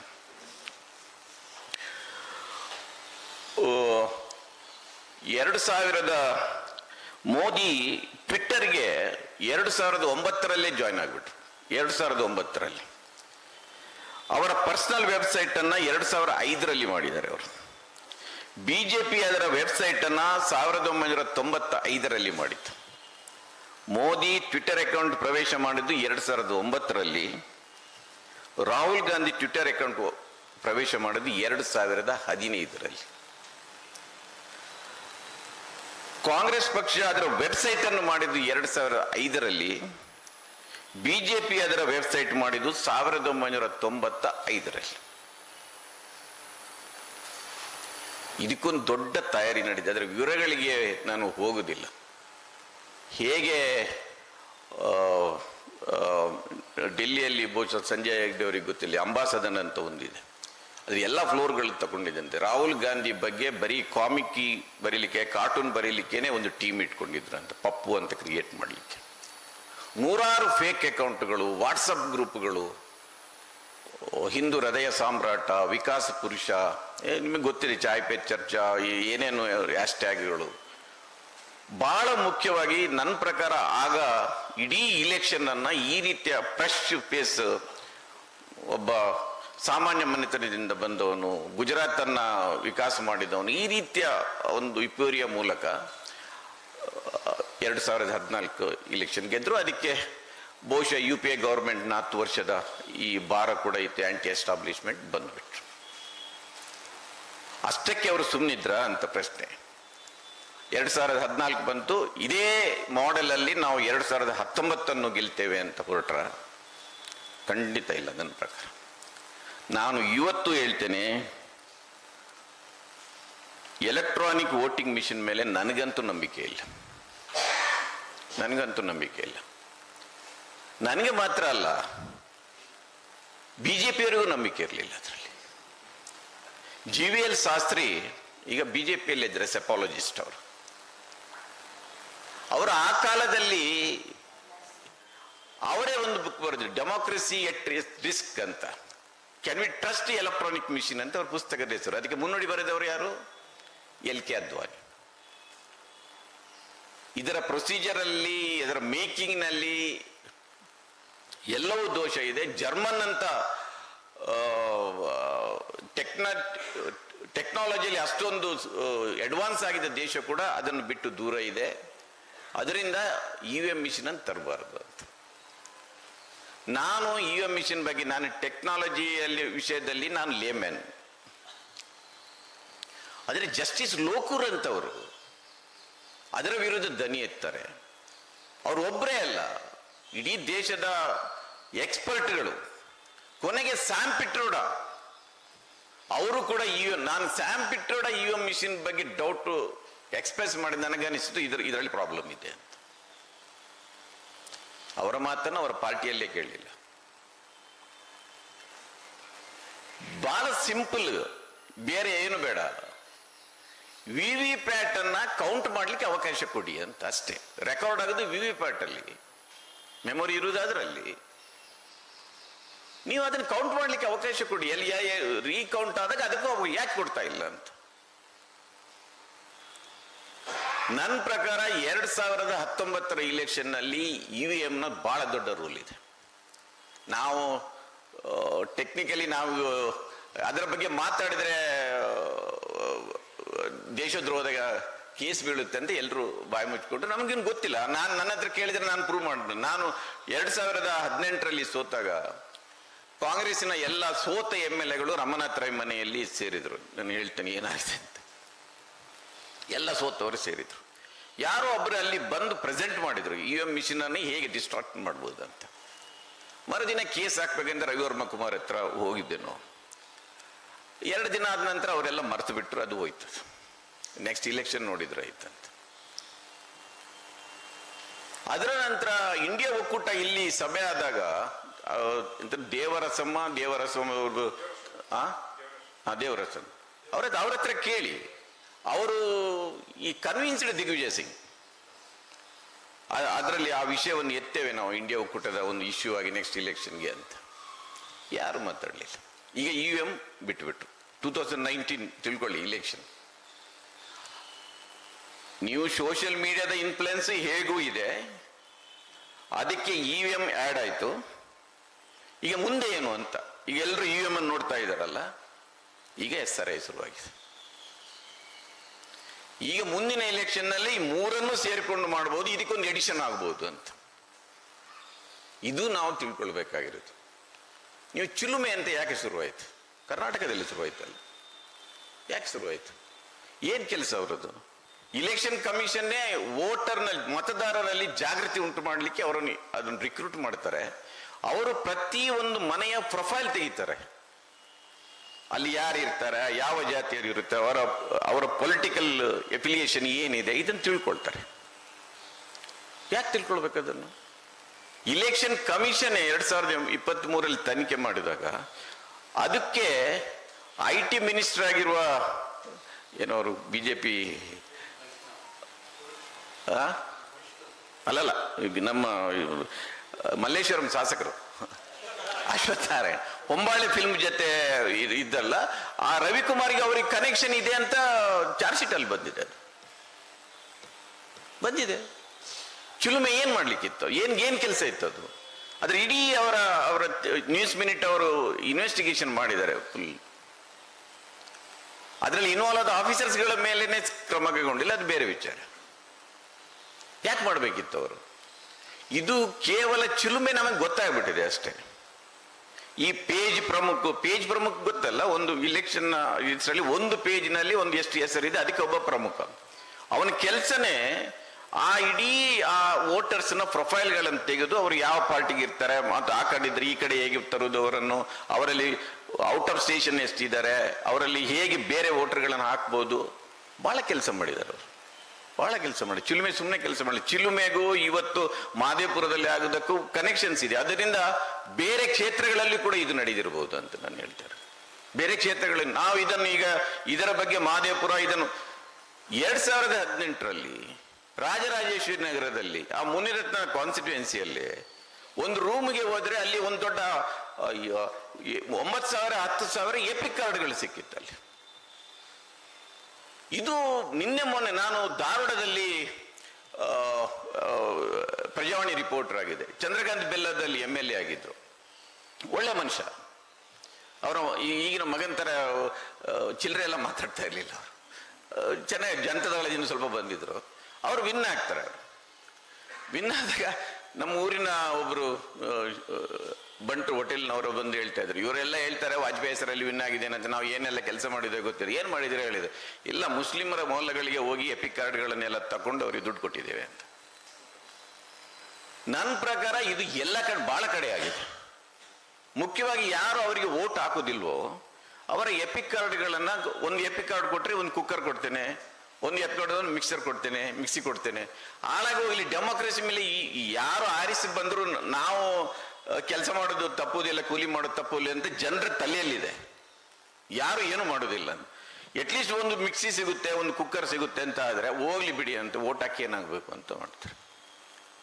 ಇದನ್ನ ಬಹಳ ವ್ಯವಸ್ಥಿತವಾಗಿ ಮಾಡಿದ್ದಾರೆ, ಈಗಲೂ ಮಾಡ್ತಾ ಇದ್ದಾರೆ. ನನಗೆ ಯಾರೋ ಹೇಳ್ತಾ ಇದ್ರು, ರಾಜರಾಜೇಶ್ವರಿ ನಗರದ MLA ಏನಿದ್ದಾರೆ, ನಾನೀಗ ಆ ಭಾಗದಲ್ಲಿದ್ದೇನೆ, ಅವ್ರು ಕೂತೆ ಹೇಳ್ತಾರಂತೆ, ಇಂಥ ಏರಿಯಾಕ್ಕೆ ನೀವು ಹೋಗಬೇಡಿ, ಅಲ್ಲಿಂದ ನಮಗೆ ಒಂದು ಓಟು ಬರೋದಿಲ್ಲ, ಇಲ್ಲಿಗೆ ಹೋಗಿ ಈ ಅಪಾರ್ಟ್ಮೆಂಟಲ್ಲಿ ಇಂತಿಂಥ ಮನೆಗಳಿಗೆ ಮಾತ್ರ ಹೋಗಿ ಕೊಟ್ಟು ಬಿಡಿ, ಉಳಿದವರು ಮುಟ್ಬಿಡಿ ಅಂತ. ಅಂದ್ರೆ ಪ್ರತಿ ಒಂದು ವೋಟರ್ನ ಪ್ರೊಫೈಲ್ ಅವರ ಹತ್ರ ಇದೆ. ಹಾಗಿದ್ದಾಗ ಅವ್ರು ಏನೆಲ್ಲ ಕೆಲಸ ಮಾಡ್ಬೋದು ಯೋಚನೆ ಮಾಡಿ. ಅದರಿಂದ ಚುನಾವಣಾ ವ್ಯವಸ್ಥೆಯಲ್ಲಿ ಅಂದ್ರೆ ಇಡೀ ಚುನಾವಣೆ ವ್ಯವಸ್ಥೆನೇ ರೋಗಗ್ರಸ್ತ ಆಗಿರುವಾಗ ನಾವು ಇದರ ಬಗ್ಗೆ ಬರೀ ಮಾದೇಪುರದಲ್ಲಿ ಏನಾಗಿದೆ, ಬಿಹಾರದಲ್ಲಿ ಏನಾಗಿದೆ ಅಂತ ತಿಳ್ಕೊಂಡ್ರೆ ನನಗೆ ಅನಿಸುತ್ತೆ ನಾವೆಲ್ಲ ಇದರ ಬಗ್ಗೆ ಮಾತಾಡುವಾಗ ಅವರು ಇನ್ನೊಂದು ಯಾವುದೋ ಒಂದು ಊಟವನ್ನು ಹೆಣಿತಾ ಇದ್ದಾರೆ ಅಂತ, ಅವ್ರು ಏನೋ ಮಾಡ್ತಾ ಇದ್ದಾರೆ ಅಂತ. ನಾವು ಅದರ ಬಗ್ಗೆ ಎಚ್ಚರಿಕೆಯಿಂದ ಇರುವುದು ಒಳ್ಳೇದಂತ ನನಗೆ ಅನಿಸುತ್ತೆ. ಇದಕ್ಕೆ ಪರಿಹಾರ ಇಲ್ವೇ ಅನ್ನೋದು ಪ್ರಶ್ನೆ ಬಂತೆ. ಸುಮ್ಮನೆ ನಾವು ಮಾತಾಡ್ತಾ ಯಾಕೆ ಹೋಗ್ಬೇಕು ಅಂತ ಬಹಳ ಆಶ್ಚರ್ಯ ಕೂಡ ಆಗುತ್ತೆ. ಈ ಈಗ ಬಿಜೆಪಿಗಿಂತ ಮೊದಲಿದ್ದ ಅಧಿಕಾರದಲ್ಲಿದ್ದ ಕಾಂಗ್ರೆಸ್ ಇದನ್ನೇನು ಮಾಡಿಲ್ವ ಅಂತ ಕೇಳಿದ್ರೆ ನೋಡಿ, ಇವತ್ತು ವೈಟ್ ಕಾಲರ್ ಕ್ರೈಮ್ಗಳು ಜಾಸ್ತಿ ಆಗಿದೆ. ವೈಟ್ ಕಾಲರ್ ಕ್ರೈಮ್ ಟೆಕ್ನಾಲಜಿಯನ್ನು ಇಟ್ಕೊಂಡು ಮಾಡೋದು. ಕಾಂಗ್ರೆಸ್ ಕಾಲದಲ್ಲೂ ಆಗಿತ್ತು, ಬೂತ್ ಕ್ಯಾಪ್ಚರಿಂಗ್ ಮಾಡೋದು, ದುಡ್ಡು ಹಂಚೋದು, ಹೆಂಡ ಹಂಚೋದು, ಇದೆಲ್ಲ ಮಾಡಿದ್ದಾರೆ ಅವರು. ಆದರೆ ಈ ರೀತಿಯ ವೈಟ್ ಕಾಲರ್ ಕ್ರೈಮ್ ಇದೆಲ್ಲ ಎಲ್ಲೋ ಒಂದು ಕೊಡುತ್ತು ಟೆಕ್ನಾಲಜಿಯನ್ನು ಬಳಸ್ಕೊಂಡು ಇದನ್ನು ಮಾಡುವ ಕೆಲಸವನ್ನು ಇವರು ಮಾಡ್ಲಿಕ್ಕೆ ಆಗಿಲ್ಲ ಇವರಿಗೆ. ನೀವು ಈ ಫಾದರ್ ಆಫ್ ಸಿವಿಲ್ ಲಿಬರ್ಟೀಸ್ ಅಂತ ಹೇಳ್ತಾರೆ ವಿ ಎಂ ತಾರ್ಕುಂಡೆ ಅವರನ್ನು, ಜಯಪ್ರಕಾಶ್ ನಾರಾಯಣ್ ಅವರು ಅವರ ಅಧ್ಯಕ್ಷತೆಯಲ್ಲಿ ಒಂದು ಸಮಿತಿ ಮಾಡಿದರು ಎಲೆಕ್ಟ್ರಲ್ ರಿಫಾರ್ಮ್ಸ್ ಬಗ್ಗೆ. ಆಗ ಏನಿತ್ತಂದ್ರೆ ಈ ಬೂತ್ ಕ್ಯಾಪ್ಚರಿಂಗ್, ಅದರ ನಂತರ ಈ ಬೋಗಸ್ ವೋಟಿಂಗ್, ಆಮೇಲೆ ಈ ಮತದಾರರ ಪಟ್ಟಿಯಲ್ಲಿ ಈ ಗಡ್ಬಡ್ಗಳು ಆಗ್ತಾ ಇದೆಯಲ್ಲ, ಇದನ್ನೆಲ್ಲ ತಪ್ಪಿಸ್ಲಿಕ್ಕೆ ಏನ್ ಮಾಡಬೇಕು ಅಂತ ಸೂಚಿಸಿ ಅಂತ ತಾರ್ಕುಂಡೆ ಅವರಿಗೆ ಆ ಕಮಿಟಿಗೆ ಕೊಡ್ತಾರೆ 1974 ಅಲ್ಲಿ. ಈ ಕಾರಣ ಕೊಟ್ಟ ಅಂದ್ರೆ ಆಗಲೂ ಇಲೆಕ್ಷನ್ನ ಬಗ್ಗೆ ಬಹಳಷ್ಟು ಮಂದಿಗೆ ಗೊತ್ತಿತ್ತು, ಇದರಲ್ಲಿ ದೋಷಗಳಿದೆ, ಇದಕ್ಕೆ ರೋಗ ಬಡಿದಿದೆ ಅಂತ, ಇದನ್ನು ಸರಿ ಮಾಡಬೇಕು ಅಂತ. ನೀವು ಅವರು ಕೊಟ್ಟ ರೆಕಮೆಂಡೇಶನ್ಗಳನ್ನು ನೋಡಿದ್ರೆ ಮತದಾರರ ವಯಸ್ಸನ್ನ 21ರಿಂದ 18ಕ್ಕೆ ಇಳಿಸಬೇಕು. ಆಮೇಲೆ ಇಲೆಕ್ಷನ್ ಕಮಿಷನ್ ಅಪಾಯಿಂಟ್ಮೆಂಟ್ಗೆ ಅದೇ prime minister, opposition party leader ಮತ್ತು supreme court justice, chief justice ಇರಬೇಕು. ಸ್ಟೇಟ್ ಫಂಡಿಂಗ್ ಆಗಬೇಕು, EVM ತರಬೇಕು. ಇದೆಲ್ಲ 74 ಅಲ್ಲಿ ತಾರ್ಕುಂಡೆ ಸಮಿತಿ ಮಾಡಿದ ರೆಕಮೆಂಡ್ 74ರಲ್ಲಿ. ಅದರ ನಂತರ ನೀವು ನೋಡಿದರೆ ಎಲೆಕ್ಟ್ರಲ್ ರಿಫಾರ್ಮ್ಸ್ ಅದಕ್ಕಿಂತ ಮೊದಲೇ KN ವಾಚು ಕಮಿಟಿ ಆಗುತ್ತೆ 1970 ಅದಕ್ಕಿದ್ದ ಉದ್ದೇಶ ಏನಂದ್ರೆ ನಮ್ಗೆ ಆಶ್ಚರ್ಯ ಆಗ್ಬೋದು ಇವತ್ತು, ಈ ಕಂಪನಿ ಡೊನೇಷನ್ ಅನ್ನ ಬ್ಯಾನ್ ಮಾಡಬೇಕು ಅಂತ, ಈ ಪೊಲಿಟಿಕಲ್ ಪಾರ್ಟಿಯನ್ನ ಈ ಕಾರ್ಪೊರೇಟ್ ಇನ್ಫ್ಲುಯೆನ್ಸ್ ಇಂದ ಹೊರಗೆ ತರಬೇಕಂತ. ನಾವೆಲ್ಲ ಏನ್ ತಿಳ್ಕೊಂಡಿದ್ದೇವೆ, ಹೊಸ ಆರ್ಥಿಕ ನೀತಿ ಬಂದಾಗ ಕಾರ್ಪೊರೇಟೀಕರಣ ಆಯ್ತು, ನಮ್ಮ ಮೇಲೆ ಬಿದ್ದಿದ್ದಾರೆ ಅಂತ. ಇದು 1970 ವಾಂಚು ಕಮಿಟಿ ಹೇಳಿರೋದು. ಅದಕ್ಕಿದ್ದ ಬ್ರೀಫೇ ಅದು. ಅದರ ನಂತರ 90 ದಿನೇಶ್ ಗೋಸ್ವಾಮಿ ಲಾ ಮಿನಿಸ್ಟರ್ ಆಗಿದ್ರು, ಅವರ ನೇತೃತ್ವದಲ್ಲಿ ಒಂದು ಕಮಿಟಿ ಮಾಡಿದ್ರು. ಅದರಲ್ಲೂ ಸ್ಟೇಟ್ ಫಂಡಿಂಗ್ ನ ವಿಷಯ ಬರುತ್ತೆ, ರೈಟ್ ಟು ರಿಕಾಲ್ ಬರುತ್ತೆ, ಡಿಸ್ಕ್ಲೋಸ್ ಮಾಡಬೇಕು ಅಸೆಟ್ಸ್ ಅಂತೆಲ್ಲ ಬರುತ್ತೆ. ಅದರ ನಂತರ 93 ಓರಾ ಕಮಿಟಿ ಬರುತ್ತೆ. ಬಹಳ ಇಂಟ್ರೆಸ್ಟಿಂಗ್ ಆದ ಒಂದು ಓರಾ ಕಮಿಟಿ ರಿಪೋರ್ಟ್ ಇರುತ್ತೆ. ಎಲ್ಲ ಅಪರಾಧಗಳ ಮಾಹಿತಿಯನ್ನು ಒಂದು ಕಡೆ ಅದಕ್ಕೆ ನೋಡಲ್ ಏಜೆನ್ಸಿ ಅಂತ ಮಾಡಬೇಕು. ನೀವು CBI ಇರ್ಬೋದು, ED ಇರ್ಬೋದು, ಪೊಲೀಸ್ ಇರ್ಬೋದು, ಇದರಲ್ಲಿ ಬರುವ ಎಲ್ಲ ಮಾಹಿತಿಗಳನ್ನು ತಕೊಂಡು ಕ್ಯಾಂಡಿಡೇಟ್ಗಳ ಬ್ಯಾಕ್ ಗ್ರೌಂಡ್ ಅನ್ನು ಚೆಕ್ ಮಾಡ್ಬೇಕಂತ ಅವ್ರು ಕೊಡುತ್ತಾರೆ. ಆ ಕಮಿಟಿಯ ರಿಪೋರ್ಟ್ ಅಲ್ಲಿ ಆಗಿರುವ ಯಾರ್ಯಾರು ಸಂಸದರು ಇದ್ದಾರೆ ಅವರ ಬ್ಯಾಕ್ ಗ್ರೌಂಡ್ಗಳ ಬಗ್ಗೆ ಒಂದು ಪಿಕ್ಚರ್ ಕೂಡ ಕೊಟ್ಟಿರ್ತಾರಂತೆ. ಅದು ಸೀಕ್ರೆಟ್ ಅಂತ ಅದನ್ನು ಡಿಸ್ಕ್ಲೋಸ್ ಮಾಡಿರುವುದಿಲ್ಲ ಆ ಕಾಲದಲ್ಲಿ. ಅದರ ನಂತರ ನಮಗೆಲ್ಲರಿಗೂ ಗೊತ್ತಿರುವುದಾಗೆ VP ಸಿಂಗ್ ಕಾಲದಲ್ಲಿ ಇಂದ್ರಜಿತ್ ಗುಪ್ತಾ ಸಮಿತಿ ಮಾಡಿದ್ರು. ಬಹಳ ಇಂಪಾರ್ಟೆಂಟ್ ಸಮಿತಿ ಅದು ಕೂಡ ಅದರ ರಿಪೋರ್ಟ್ ಅನ್ನು 99 ಆಡಿತು. ಇದೆಲ್ಲವೂ ಅದರಲ್ಲಿದೆ. 99 ಲಾ ಕಮಿಷನ್ ಒಂದು ರಿಪೋರ್ಟ್ ಜೀವನ್ ರೆಡ್ಡಿ ಇದ್ದಾಗ ಬಹಳ ವಿಸ್ತಾರವಾದ ಒಂದು ರೆಕಮೆಂಡೇಶನ್ಗಳನ್ನು ಕೊಟ್ಟಿರ್ತಾರೆ. ನಾನು ಇದನ್ನು ಯಾಕೆ ಹೇಳ್ತಾ ಇದ್ದೇನೆ ಅಂದ್ರೆ, ನೀವು ಆ ರೆಕಮೆಂಡೇಶನ್ಗಳನ್ನು ನೋಡಿ, ಕೆಲವು ಇಂಪ್ಲಿಮೆಂಟ್ ಆಗಿದೆ. ಈಗ EVM ಬಂದಿದೆ, ಎಪಿಕ್ ಕಾರ್ಡ್ಗಳು ಬಂದಿದೆ. ಅದರ ನಂತರ ಈ ಚುನಾವಣೆಯ ಸುಧಾರಣೆಗೆ ನಾವೆಲ್ಲ ಏನು ಮಾತಾಡ್ತಾ ಇದ್ದೇವೆ, ಭಾರತದಲ್ಲಿ ಚುನಾವಣೆ ಸುಧಾರಣೆಗೆ ಬಹಳ ದೊಡ್ಡ ಕೆಲಸ ಮಾಡಿದ್ದು, ನನಗೆ ಬಹುಶಃ ಅದು ತ್ರಿಲೋಚನ್ ಶಾಸ್ತ್ರಿ ಅವರು ಬಂದಿಲ್ಲ ಇವತ್ತು. ADR ಮಾಡಿದೆ. ADR ಬಹಳ ದೊಡ್ಡ ಇದರ ಬಗ್ಗೆ ಕೆಲಸ ಮಾಡಿದೆ. ಇವತ್ತು 2002ರಿಂದ ಕ್ಯಾಂಡಿಡೇಟ್ಗಳ ಕ್ರಿಮಿನಲ್ ಬ್ಯಾಕ್ ಗ್ರೌಂಡ್ ನ ವಿವರ ಕೊಡಬೇಕು ಮತ್ತು ಅವರ ಅಸೆಟ್ಸ್ ಅಂಡ್ ಲೈಬಿಲಿಟೀಸ್ ಅನ್ನು ಡಿಸ್ಕ್ಲೋಸ್ ಮಾಡಬೇಕಂತ ಅದಕ್ಕೆ ಬಹಳ ದೊಡ್ಡ ಹೋರಾಟ ಮಾಡಿದ್ದು ADR ಮಾಡಿದೆ. ಅದನ್ನು ಮಾಡಿದ ಕಾರಣದಿಂದಾಗಿ ಇವತ್ತು ಕನಿಷ್ಠ ಇಂಥವ್ರು ಹೀಗಿದ್ದಾರೆ ಅಂತ ನಮಗೆ ಗೊತ್ತಾಗಿದೆ. ಅದರ ನಂತರ ಅವ್ರಿಗೆ ವೋಟ್ ಹಾಕೋದು ನಮ್ಮ ಕರ್ಮ. People get the government the deserves ಅಂತ ಒಂದು ಮಾತು ಇದೆ, ಅಲ್ಲ ಡೆಮೋಕ್ರಸಿ ನಡೀದೆ ಹಾಗೆ. ಆದ್ರೆ ಇವತ್ತು ಜನರ ಮುಂದೆ ಗೊತ್ತಿದೆ ಅವರಿಗೆ ದಿನ. ಈಗ ನೋಡಿ, ಮೊದಲು ಯುವರ್ ಕ್ಯಾಂಡಿಡೇಟ್ ಅಂತ ನಮಗೆ ಗೊತ್ತೇ ಇರಲಿಲ್ಲ. ಇಂದಿರಾ ಗಾಂಧಿಯನ್ನು ನೋಡ್ಲಿಕ್ಕೆ ಜನ ಹಳ್ಳಿಯಿಂದ ಮೈಲ್ಗಟ್ಲೆ ನೋಡಿ ಹೋಗ್ತಾರೆ ಇಂದಿರಾ ಗಾಂಧಿ ನೋಡ್ಲಿಕ್ಕೆ ಅಂತ. ಇವತ್ತು ದಿನ ಟಿವಿ ಅಂತ ತೆಗೆದ್ರೆ ಅವರೆಲ್ಲ ಚಿತ್ರ ಮಾಡಲ್ಲ, ಅವರೆಲ್ಲ ಅವತಾರಗಳು ನಮ್ಮ ಮುಂದೆ ಇರುತ್ತೆ. ಯಾರಿಗೂ ಕೂಡ ನಮ್ಮ ಕ್ಯಾಂಡಿಡೇಟ್ ಇವನ್ ಇಂಥವ್ ನಮಗೆ ಗೊತ್ತಿರಲಿಲ್ಲ ಅಂತ ಯಾರು ಹೇಳ್ತಾ ಇಲ್ಲ. ಎಲ್ಲ ಗೊತ್ತಿದೆ ನಮಗೆ. ಗೊತ್ತಿದ್ದು ನಾವು ಅವರಿಗೆ ಒಟ್ಟಾಗ್ತಾ ಇದ್ದೇವೆ. ಇಲ್ಲದಿದ್ರೆ ಆ ಇಲೆಕ್ಷನ್ ಸಿಸ್ಟಮ್ ಅನ್ನು ನನಗೆ ಬೆಳಿಗ್ಗೆ ಯಾರೋ ಹೇಳ್ತಾ ಇದ್ರು, ಎಲೆಕ್ಟ್ರಾನಿಕ್ ಮಿಷಿನ್ ನಲ್ಲಿ ಈ ರೀತಿ ಮಾಡಿರ್ಬೋದು ಏನು ಅಂತ. ಅಂದ್ರೆ ಯಾರ್ಯಾರ ಹೊಸ ವೋಟರ್ಸ್ಗಳು, ಈಗ ಮಾದೇಪುರದಲ್ಲಿ ಒಂದು 56,000 ಎಡಿಷನ್ ವೋಟ್ ಏನು ಬಂತು, 1 ಲಕ್ಷ ಚಿಲ್ಲರೆ ಏನು ಓಟು ಬಂದಿದೆ ಅಲ್ಲಿ, ಆ ಓಟನ್ನು ಯಾರು ಹಾಕಿಲ್ಲ, ಯಾರೋ ಒಬ್ರು ಕೂತಿ ಎಲ್ಲವನ್ನು ಅವರೇ ಫೀಡ್ ಮಾಡಿದ್ದಾರೆ ಏನು ಅಂತ. ನನಗೆ ಯಾವುದನ್ನು ಕೂಡ ಇವತ್ತು ನಿರಾಕರಣೆ ಮಾಡುವ ಸ್ಥಿತಿಯಲ್ಲಿ ನಾವು ಇಲ್ಲ. ಇವತ್ತು ಅವರ ಎಲ್ಲ ಹಕೀಕತ್ತುಗಳನ್ನು ನೋಡಿದ್ರೆ ಇದನ್ನು ಯಾವುದನ್ನು ಕೂಡ ಆಗ್ತಾ ಇಲ್ಲ. ಆದರೆ ಇವತ್ತು ಬಹುಶಃ ಇದಕ್ಕೆ ಎಲೆಕ್ಟ್ರಲ್ ರಿಫಾರ್ಮ್, ನಾನು ಲೋಕಪಾಲ ನೇಮಕ ಇದೆಲ್ಲ ಬಂತಲ್ಲ ಭ್ರಷ್ಟಾಚಾರ, ನಾನು ಪ್ರಜಾವಾಣಿಯಲ್ಲಿ ನಾನು ಆಗ್ಲೇ ಬರೆದಿದ್ದೀನಿ, ಇಂಡಿಯಾದಲ್ಲಿ ಏನಾದರೂ ನಮ್ಮ ಪೊಲಿಟಿಕಲ್ ಸಿಸ್ಟಮ್ ಸುಧಾರಣೆ ಆಗ್ಬೇಕಾದ್ರೆ ಮೊದಲು ಎಲೆಕ್ಟ್ರಲ್ ರಿಫಾರ್ಮ್ಸ್ ಬರಬೇಕು. ಒಬ್ಬ ಸಾಮಾನ್ಯ ಮನುಷ್ಯ, ನಿಮ್ಮಂಥವ್ರು ಯಾರಾದರೂ ಒಬ್ಬ ಸಾಮಾನ್ಯ ಮನುಷ್ಯ, ಒಬ್ಬ ಸ್ಕೂಲ್ ಟೀಚರ್, ಒಬ್ಬ ಸೋಷಿಯಲ್ ಆಕ್ಟಿವಿಸ್ಟ್, ಕನಿಷ್ಠ ಅವನು ಅಸೆಂಬ್ಲಿ ಇಲೆಕ್ಷನ್ಗೆ ಹೋಗಿ ಕಂಟೆಸ್ಟ್ ಮಾಡಿ ಗೆಲ್ಲುವಂತ ಒಂದು ಅವಕಾಶ ಇರಬೇಕು ಅವನಿಗೆ. ಇವತ್ತು ಅದನ್ನು ಸಾಧ್ಯನೇ ಇಲ್ಲ, ನಮಗೆ ಯಾರಿಗೂ ಸಾಧ್ಯ ಇಲ್ಲ. ಇಂಥ ಪರಿಸ್ಥಿತಿಯಲ್ಲಿ ಡೆಮಾಕ್ರಸಿ ಹೇಗೆ ಇರ್ಲಿಕ್ಕೆ ಸಾಧ್ಯ? ಎಲೆಕ್ಟ್ರಲ್ ರಿಫಾರ್ಮ್ಸ್ ಬರಬೇಕು. ಅದಕ್ಕಾಗಿ ಸ್ಟೇಟ್ ಫಂಡಿಂಗ್ ಬಗ್ಗೆ ಇಲ್ಲಿಯವರೆಗಿನ ಎಲ್ಲಾ ಸಮಿತಿಗಳು ಅದನ್ನು ಹೇಳಿದೆ, ಸ್ಟೇಟ್ ಫಂಡಿಂಗ್ ಮಾಡಬಹುದು ಅಂತ. ಅಂದ್ರೆ ನಿಮಗೆ ಮೀಡಿಯಾದಲ್ಲಿ ಅವರಿಗೆ ಒಂದು ಎಕ್ಸೆಸ್ ಕೊಡಬೇಕು, ಅವರಿಗೆ ಫ್ಯೂಯಲ್ ಚಾರ್ಜಸ್ ಕೊಡಬೇಕು, ಅವರ ಪ್ರಿಂಟಿಂಗ್ ಎಷ್ಟಾಗುತ್ತೆ ಇಷ್ಟು ಕೊಡ್ಬೇಕಂತ ಮಾತ್ರ ಅಷ್ಟೇ ಇರೋದು. ಅದರ ಬಗ್ಗೆ ನಾವು ಇವತ್ತು ಡಿಸಿಷನ್ ತಗೊಳ್ಳಿಕ್ಕೆ ಆಗಿಲ್ಲ. ಬಹಳ ಮುಖ್ಯವಾಗಿ ಇವತ್ತು ADR ಇನ್ನೊಂದು ಕೇಸನ್ನ ಫೈಟ್ ಮಾಡ್ತಾ ಇದೆ. ಅದು ಏನಂದ್ರೆ, ಯಾವ ಒಂದು ಅಪರಾಧ 5 ವರ್ಷಕ್ಕಿಂತ ಹೆಚ್ಚಿನ ಶಿಕ್ಷೆಗೆ ಅರ್ಹವಾದ ಅಪರಾಧದಲ್ಲಿ ಯಾರಾದ್ರೂ ಭಾಗಿಯಾಗಿದ್ರೆ ಅದರ ಬಗ್ಗಿನ ಯಾವ ಅಪೀಲ್ ಪೆಂಡಿಂಗ್ ಇದ್ರೂ ಕೂಡ ಅವರಿಗೆ ಇಲೆಕ್ಷನ್ ಕಂಟೆಸ್ಟ್ ಮಾಡ್ಲಿಕ್ಕೆ ಬಿಡಬಾರದಂತ. ನನ್ನ ಪ್ರಕಾರ ರಾಹುಲ್ ಗಾಂಧಿ ಅಂತವರು ಕನಿಷ್ಠ ಇದನ್ನಾದರೂ ಪ್ರೆಸ್ ಮಾಡಬೇಕು ಅಂತ. ಈಗ ಮೊನ್ನೆ ಈ ಗವರ್ಮೆಂಟ್ ಸೆಂಟ್ರಲ್ ಗವರ್ಮೆಂಟ್ ಏನ್ ತಂದಿದೆ ಅದಕ್ಕೊಂದು ದುರುದ್ದೇಶ ಇದೆ ಅನ್ನೋದು ಬಹಳ ಸ್ಪಷ್ಟ. ಯಾರನ್ನು 1 ತಿಂಗಳ ಜೈಲಲ್ಲಿ, ಈಗ ರಾಹುಲ್ ಗಾಂಧಿ, ಸೋನಿಯಾ ಗಾಂಧಿ ಎಲ್ಲ ವಿರುದ್ಧ ನ್ಯಾಷನಲ್ ಹೆರಾಲ್ಡ್ ಕೇಸ್ ಇದೆ, ಸುಮ್ಮನೆ ಒಳಗೆ ಹಾಕಿ 1 ತಿಂಗಳು ಇಟ್ಕೊಂಡು ನೆಕ್ಸ್ಟ್ ಇಲ್ಲ ಅಂತ, ಆ ದುರುದ್ದೇಶ ಖಂಡಿತ ಇರ್ಬೋದು ಅದಕ್ಕೆ. ಆದ್ರೆ ಈ 5 ವರ್ಷದ ಶಿಕ್ಷೆಗೆ ಅರ್ಹವಾದ ಅಪರಾಧದಲ್ಲಿ ಭಾಗಿಯಾದವರಿಗೆ, ಅವರಿಗೆ ಬೇಕಾದರೆ ಅವರಿಗೆ ಬೇಲೇ ಸಿಗ್ಲಿ, ಅವರನ್ನ ಇಲೆಕ್ಷನ್ ಕಂಟೆಸ್ಟ್ ಮಾಡ್ಲಿಕ್ಕೆ ಬಿಡಬಾರದು. ADR ಅದನ್ನು ಫೈಟ್ ಮಾಡ್ತಾ ಇದೆ. ಸೊ ಇಂಥ ಏನಾದ್ರೂ ಕಾನೂನು ನೋಡಿ, ನಾವು ಏನೇ ಜನಜಾಗೃತಿ ಮಾಡಿದ್ರು, ನಾವು ಎಂಥ ಸಭೆ ಸೆಮಿನಾರ್ಗಳನ್ನು ಮಾಡಿದ್ರು, ಕಾನೂನಿನಿಂದ ಆಗುವ ಬದಲಾವಣೆ ನಮ್ಮ ಇದರಿಂದ ಆಗೋದಿಲ್ಲ ಅಂತ. ಬಹಳ ಬೆಸ್ಟ್ ಎಕ್ಸಾಂಪಲ್ ಏನಂದ್ರೆ ಅದಕ್ಕೆ ಅನ್ಟಚಬಿಲಿಟಿ.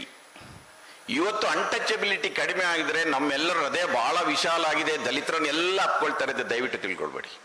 ಕಾನೂನಿನಿಂದ ಭಯದಿಂದಾಗಿ ಅದು ಅನ್ಟಚಬಿಲಿಟಿಯನ್ನು ಯಾರು ಮಾಡ್ತಾ ಇಲ್ಲ.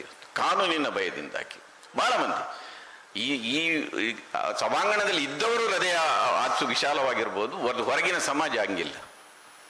ಅದರಿಂದ ಕಾನೂನುಗಳ ಮೂಲಕ ಇವತ್ತು anti defection law Rajiv Gandhi ಅವರಿಗೆ ತರಲಿಕ್ಕೆ ಅವರ ಒಂದು ದೊಡ್ಡ ಬಹುಮತವನ್ನು ಉಳಿಸ್ಕೊಳ್ಳಿಕ್ಕೆ ಬಾಗಿಲಾಕುವ ಉದ್ದೇಶ ಇದ್ರೂ ಇರಬಹುದು. ಆದ್ರೆ ಆಂಟಿ ಡಿಫೆಕ್ಷನ್ ಲಾ ಇವತ್ತು ಜೋಕ್ ಆಗ್ಬಿಟ್ಟದೆ. ನಾನು ಅದಕ್ಕೆ ನೀವು ಆಪರೇಷನ್ ಕಮಲ ಅಂತ ಇಲ್ಲಿ ಶುರುವಾಯಿತು, ಕರ್ನಾಟಕದ ಬಗ್ಗೆನೇ ಮಾತಾಡೋಣ. ಆಪರೇಷನ್ ಕಮಲ ಶುರುವಾಯಿತು. ಎಲ್ರಿಗೂ ಗೊತ್ತಿದೆ, ಅವರು ದುಡ್ಡು ತಗೊಂಡು ಬಿಜೆಪಿಗೆ ಹೋಗಿದ್ದಾರೆ, ಪಕ್ಷಾಂತರ ಮಾಡಿದ್ದಾರೆ, ದುಡ್ಡು ತಗೊಂಡೇ ಹೋಗಿರೋದವರು. ಮತ್ತೆ ಅವರು ರಾಜೀನಾಮೆ ಕೊಡ್ತಾರೆ. ಆಂಟಿ ಡಿಫೆಕ್ಷನ್ ಲಾ ಕಷ್ಟ ಬುಟ್ಟಿಗೆ ಬಿತ್ತು. ಅವರು ಆಂಟಿ ಕಲ್ಪಲ್ಲ, ಆಯ್ತಪ್ಪ ನಾವೇ ರಾಜೀನಾಮೆ ಕೊಡು. ಅವ್ರು ಮತ್ತೆ ಕಂಟೆಸ್ಟ್ ಮಾಡ್ತಾರೆ. ಅದೇ ಜನ ಅವರನ್ನು ಇಲೆಕ್ಟ್ ಮಾಡ್ತಾರೆ, ಅವರೇ ಇಲೆಕ್ಟ್ ಮಾಡ್ತಾರೆ. ಮುನಿರತ್ನ ಏನು ಅಂತ ಜನರಿಗೆ ಗೊತ್ತಿಲ್ವಾ? ಎಲ್ರಿಗೂ ಗೊತ್ತಿದೆ.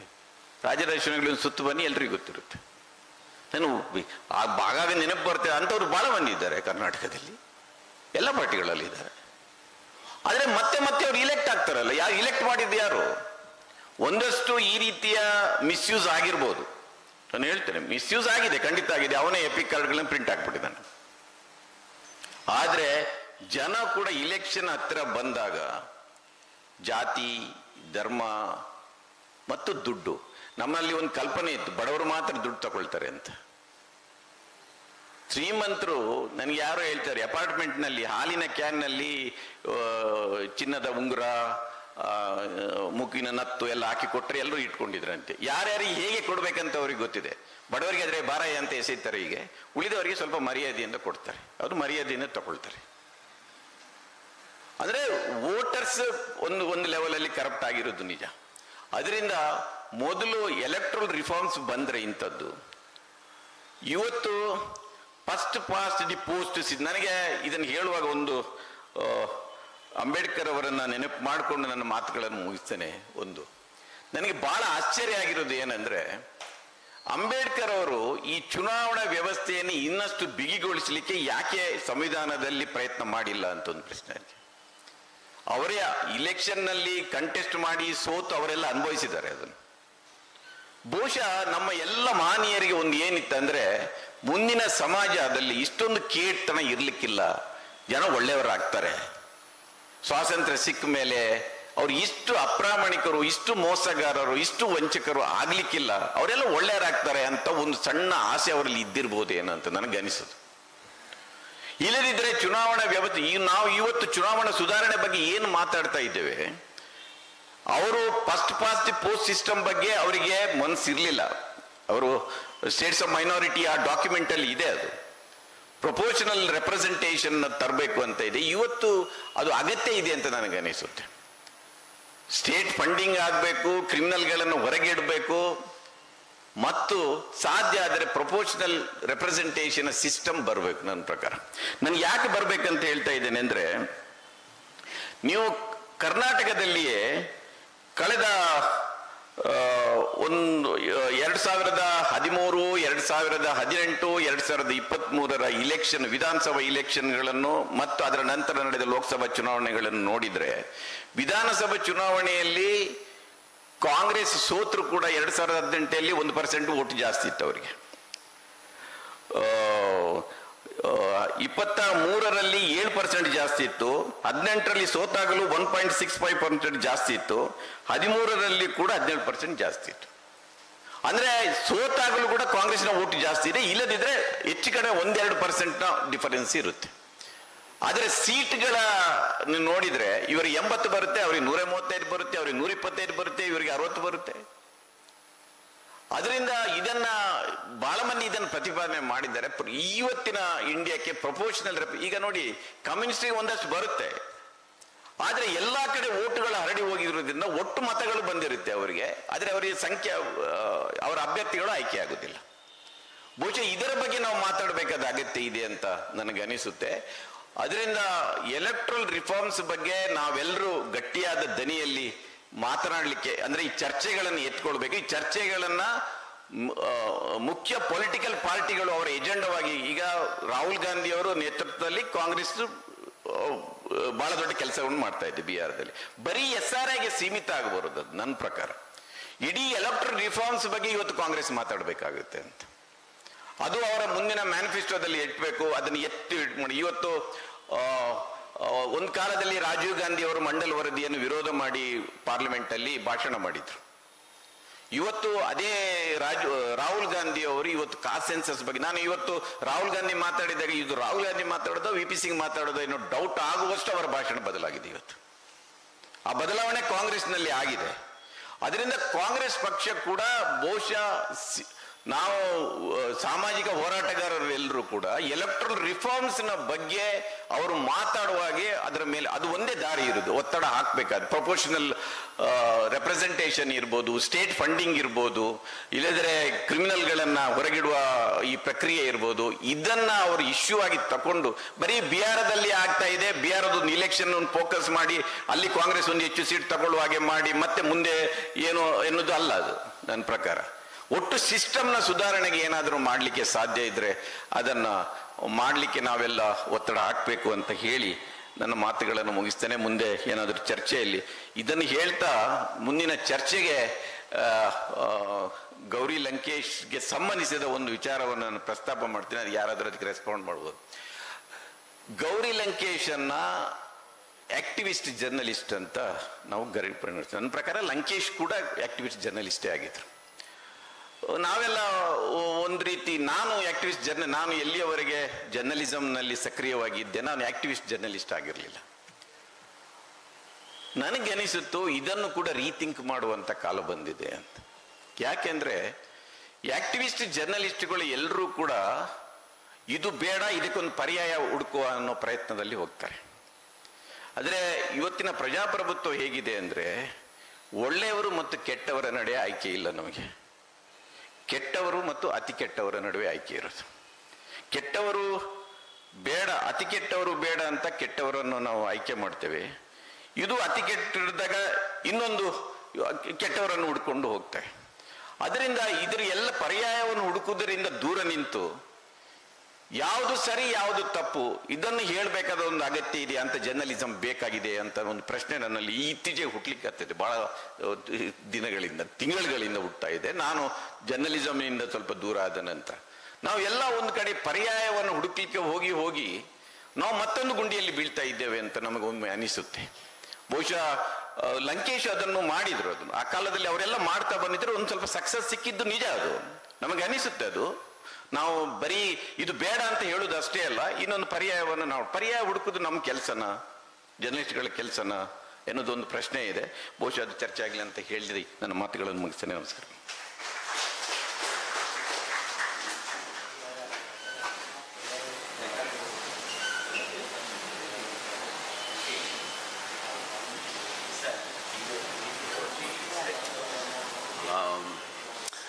ಸೊ ಈಗ ನಾವು ಅಂದ್ಕೊಂಡ ಹಾಗೆ ಒಂದು ಚಿಕ್ಕದಾದ ಒಂದು ಪ್ಯಾನಲ್ ಚರ್ಚೆಯನ್ನು ಇಟ್ಕೊಂಡು ಆಮೇಲೆ ಪ್ರಶ್ನೆಗಳನ್ನು ಎಲ್ಲರಿಂದನೂ ಸ್ವೀಕರಿಸ್ಬೋದು ಅಂತ ಅಂದ್ಕೊಂಡ್ವಿ. ಆ ಪ್ಯಾನಲ್ ಇರೋದಕ್ಕೆ ನಾವು ನಮ್ಮ ಜೊತೆಯಲ್ಲಿ ಕೆಲಸ ಮಾಡ್ತಿರೋಂಥ ತಾರಾ ರಾವ್ ಅವ್ರನ್ನ ಕರೆಸಿದ್ವಿ. So Tara Rao, I would like you to please come to the stage. Tara Rao was with Amnesty International. She has been very active in climate change, but right now she is a part of our Karnataka struggles, particularly in election reforms. ಇದು ಎದ್ದೇಳು ಕರ್ನಾಟಕದ ಒಂದು ಸಕ್ರಿಯ ಭಾಗವಹಿಸಿಕೆಯಲ್ಲಿದ್ದಾರೆ. She was also with us with Citizenship for Peace. For both Tara and Tista's benefit, I'll just very briefly translate what, not even translate, just a few points that Ameenmat was making. He was trying to give us that it's not just a question of SIR in Bihar or what might happen here, but largely this is a symptom of a larger problem, the larger disease that has crept into the election system. So it can be, at one time there was a question of AVM, and now it's a question of SIR. In the future it can be something else. So therefore he looked at alternatives, that we need to seek alternatives in terms of making election commission more accountable, democracy more accountable, by keeping the criminals outside contesting the election, number one. And second, see whether we can go as a movement to ask for proportional representation instead of the first past the goal that we right now have, which actually is a kind of which works against representation as such. And in the end, I think he pointed out that whether it was Lankesh or Gauri Lankesh, they were journalist activists. So while that's important and it continues, today we need to go a little more beyond that. The alternative is not between candidate A and candidate B, but the alternative between the system itself. I think that's what he was trying to aim at. So keeping that in mind, I would like you to see whether you could raise some of the pertinent issues related to this topic. It can be an observation, it can be a question addressed to the two speakers. And then we'll take questions from the audience on that. Okay.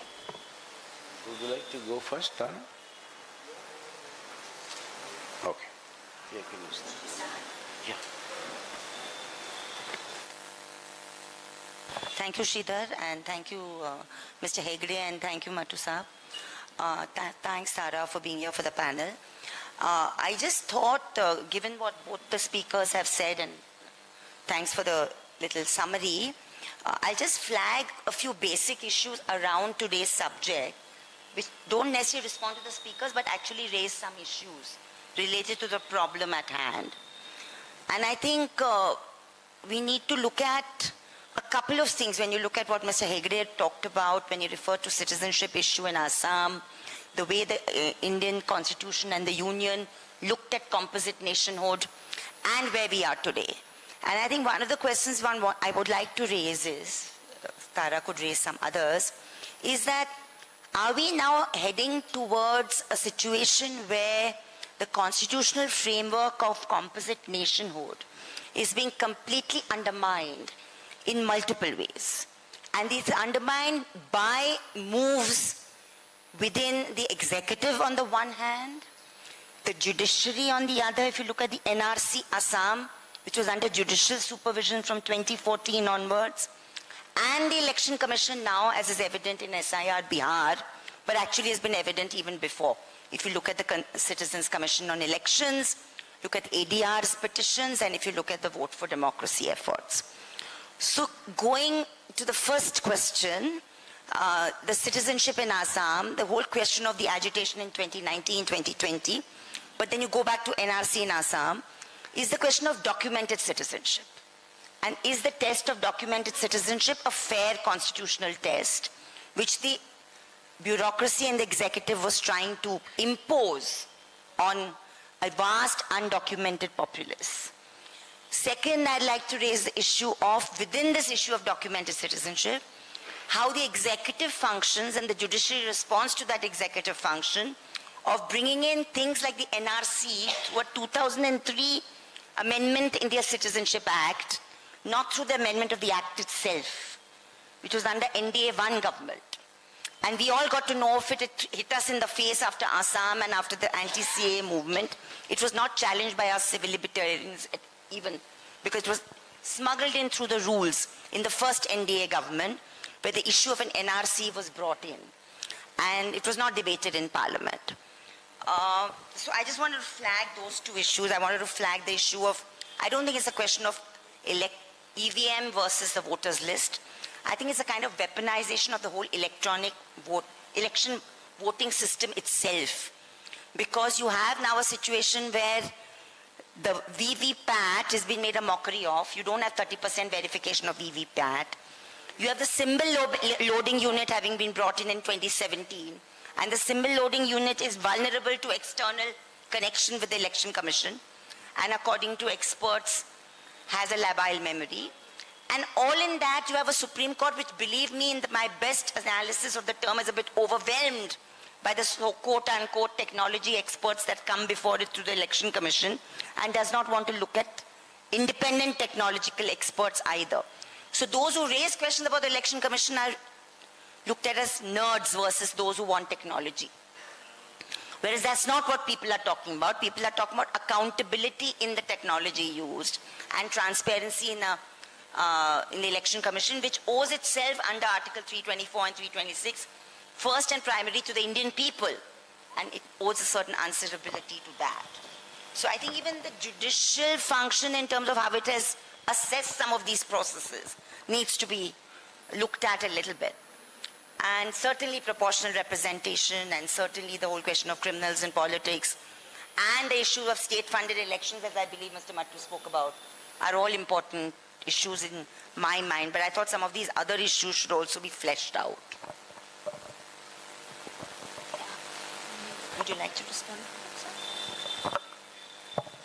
No, insofar as this documented versus undocumented is concerned, I think that is the core of the issue when it comes to identification of citizens. If you go on the footing that everybody who is in India, who's pledged allegiance to India, then you really don't need to ask for documents. As I once said, if you say Bharat Mata ki Jai, then which mother then asks for a birth certificate? It is like that. But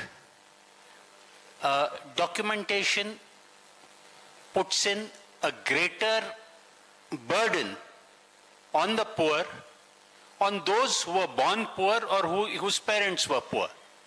Just to give you an example, I met a very distinguished gentleman from Bangalore, Professor M.G. Rao.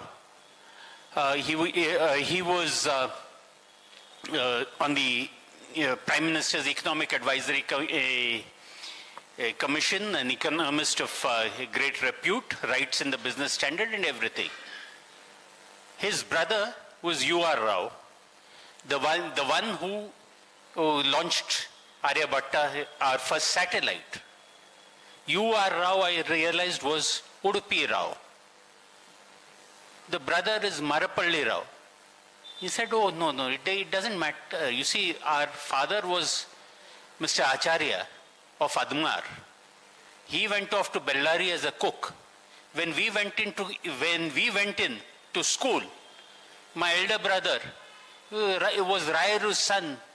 So, and Rayar was from where? Udupi. Udupi Rayar's son, so became U.R. Rao. That you look like M when I went to school. So I was put as M.G. Rao. And so then I had to find out a way of justifying the M.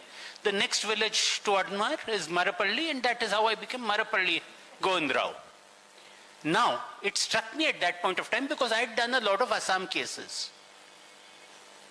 Supposing instead of Mr. Rao, some Mohammed Sheikh something of Dubri had gone from there to Guwahati.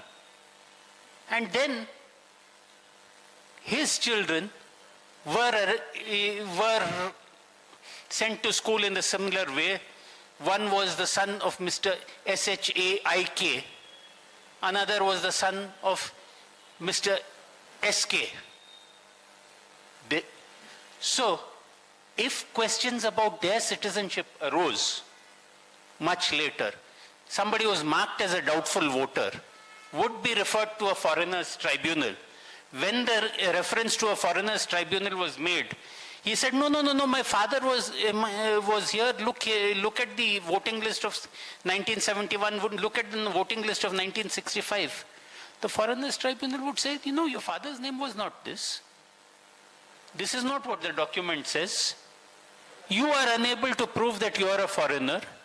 Therefore, if we declare you not an Indian, what is the consequence? The consequence is that you are sent to a deportation camp.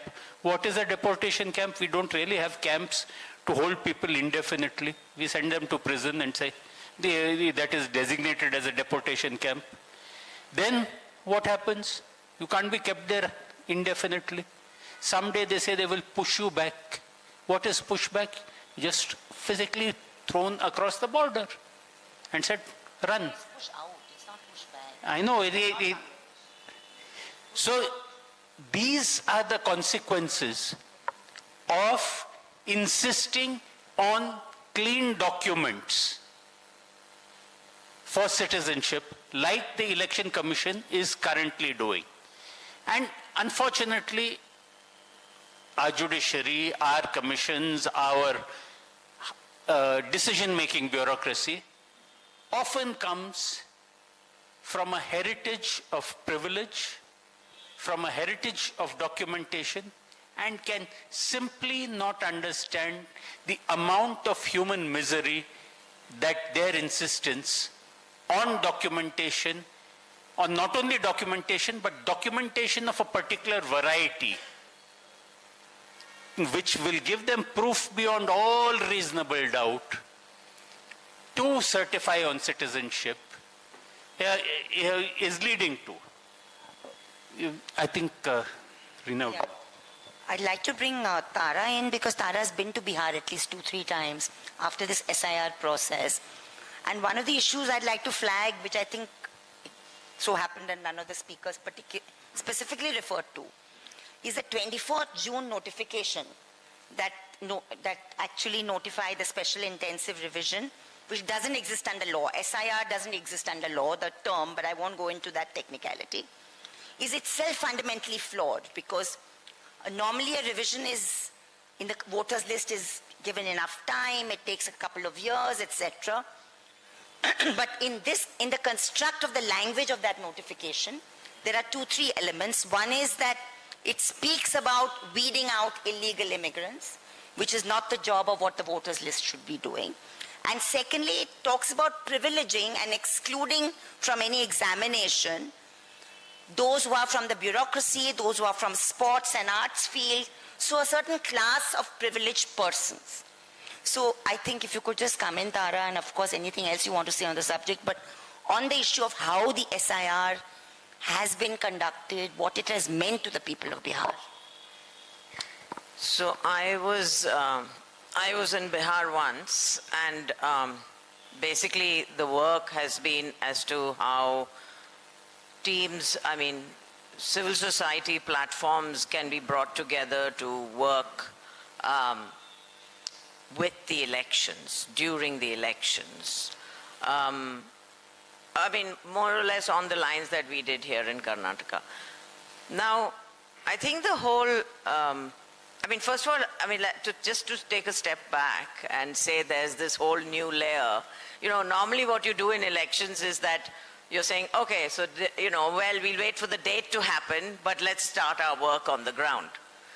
Of course, there's a part of it which is about, let's get voters registered, right? This is the run-of-the-mill thing. We did it in Karnataka, it happens everywhere. However, I think this is, let's humanize this whole thing about SIR and look at it from the ground. When you suddenly get a number of 65 lakh odd, and you begin to sort of say, well, how are we going to work at this? And you start looking at, and so I'll just give you the story of the group I'm with, working with, that Electoral Karnataka is working with, which is Bangalore, Bihar. And the idea is how many organizations are part of this platform, where are they all positioned, and how do we get equipped on the ground to actually look at this new process, and how do we vie with it to actually get people registered. And having said that, as we know now, even if you try, that doesn't mean you succeed. So there is a very big question here of, and I'm digressing a little bit, the issue is, why are we playing this game? Why are we having to work with the cards that have been dealt, and to say that we will continue, and that there is this, it was great that the, Vote Adhikar Yatra happened, and it really showed, the kind of response that could come from the ground. But the fact of the matter is, there is no political party on this earth, especially in Bihar, who can ensure that your not one vote will go amiss. And this is the grandstanding that's happening. Why?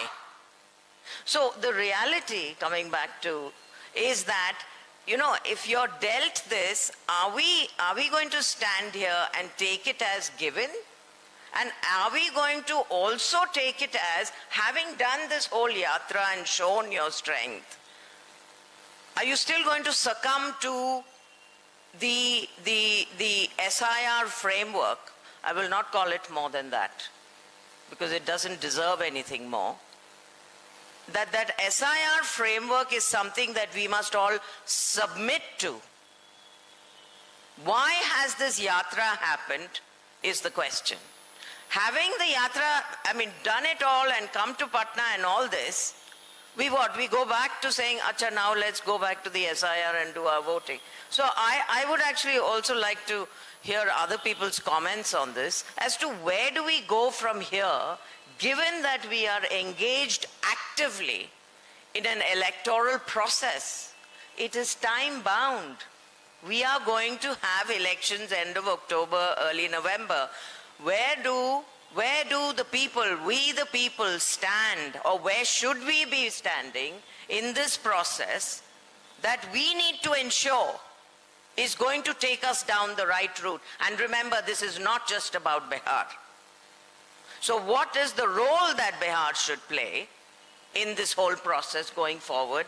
And since the political parties are so animated, which is brilliant, and are creating the response. So I'd love to hear more responses on that.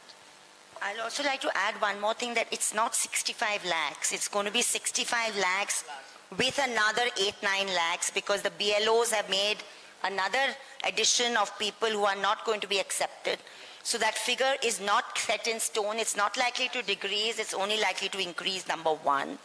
If you look at the total population, voter population of 7 point something crores in Bihar, look at the proportion of that number.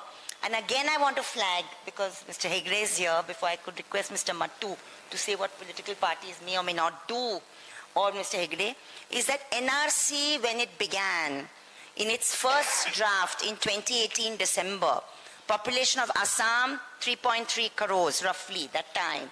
It had excluded 1.2 crores from citizenship, roughly a third.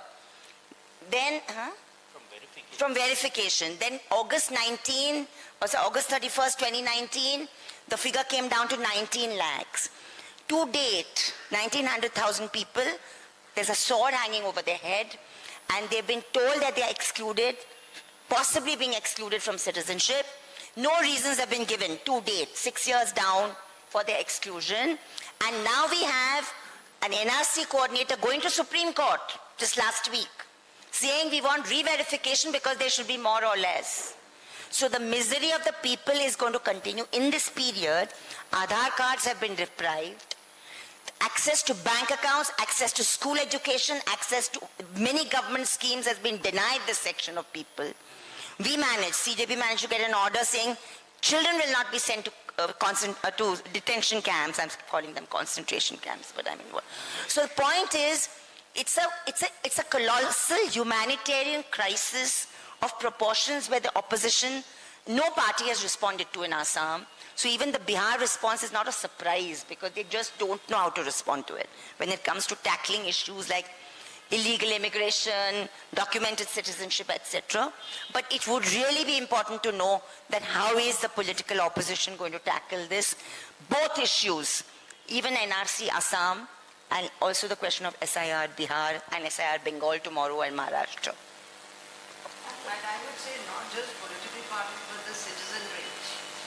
Because every time we just have this ping-pong happening between the legal side and let's bring the citizen. No, everybody I think needs to respond.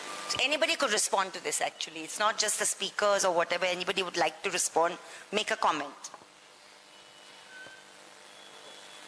Because the problem is overwhelming, and what we are faced with is like huge exclusion from basic rights.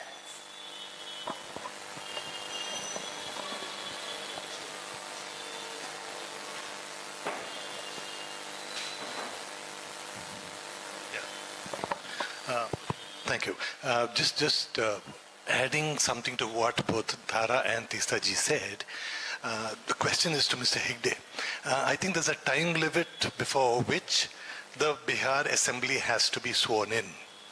Now, this is as per the Constitution. Now, looking at the size of the size of the problem that we have, there is no solution visible in sight. Now, is there some way by which this can be pushed forward? Is it safe to push it forward? What does the law say? What does the Constitution say? And what is the history of these things, if there are any?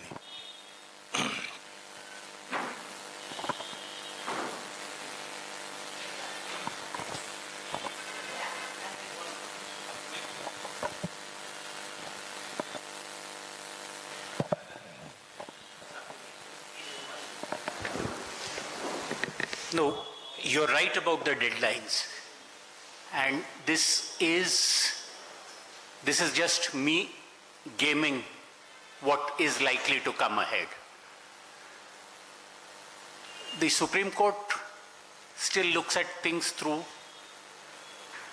legality, and it gives constitutional authorities a very long rope. I am reminded of the time when I was a very young lawyer and the Babri Masjid was still standing. There were lawyers who told the court that, look, this is going to happen, that all plans are ready to bring it down. Yet the court had an affidavit from the government of Uttar Pradesh saying that, no, nothing's going to happen. The court... They appointed an observer to oversee the demolition. No, they appointed observers. They had the affidavit, and they chose, and the then judge chose to go by the affidavit. Thereafter, when it fell, he convicted the chief minister and sent him to prison for a day. That's the process that the law ultimately may or may not go in. What will happen is that political parties who have to fight that election will have to make a choice. This is the electoral list that the Election Commission has produced. Can you play on this pitch or not?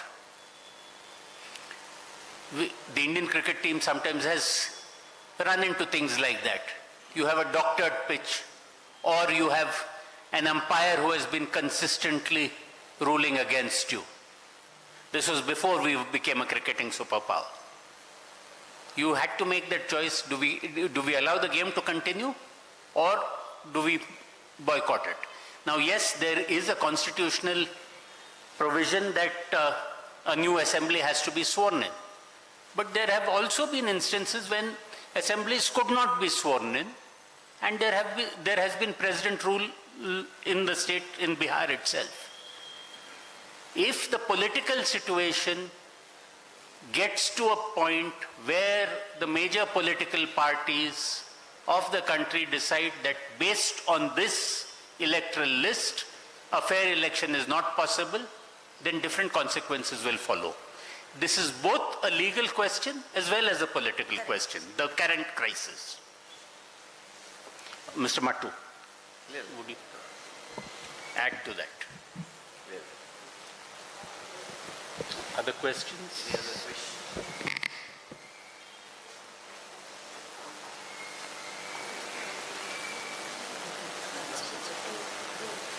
No, let's try. Yes, ask.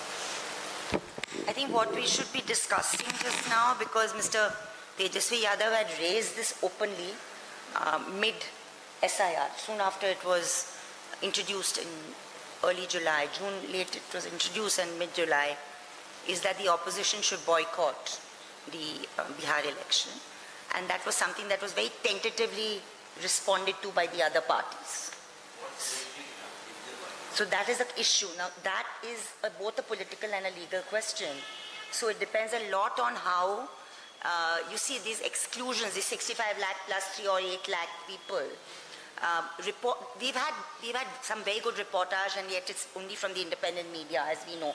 It's not from the legacy and the traditional media that reportage is coming. But it's told us, for instance, that which kind of constituencies of people have been excluded, apart from large numbers of women, large numbers of minorities. There have been also large sections of the migrant worker, and of course large sections of Dalits and youth section. I mean, there are different reports. Now, none of these reports can claim to be all comprehensive, representing 65 lakhs, because the number and the sample is too large. But there are also reports which say that the ruling party in Bihar's voters have also been affected and have been also excluded from this, which is precisely, by the way, what happened in Assam with the NRC final exclusion. That it was not just the targeted community that was excluded, it was many others. So therefore, if there's a push, and a united push by the political opposition to take the stand, but it has to have clarity. The stand has to have clarity, then it could actually go places. It cannot be a half-baked approach. That's all I'll say at the moment. Sir might want to say. There have been some one-sided elections in Indian history. The 1987 elections in Jammu and Kashmir, which were rigged, saw very little participation. And then there were also the elections in Assam in the early 1980s, when the Assam movement was on, where parties boycotted or where there was very little attendance. That is what I spoke about, that if people, and from people, parties, lose faith in the fairness of the system, then there would be things like boycotts, and that would have unintended consequences.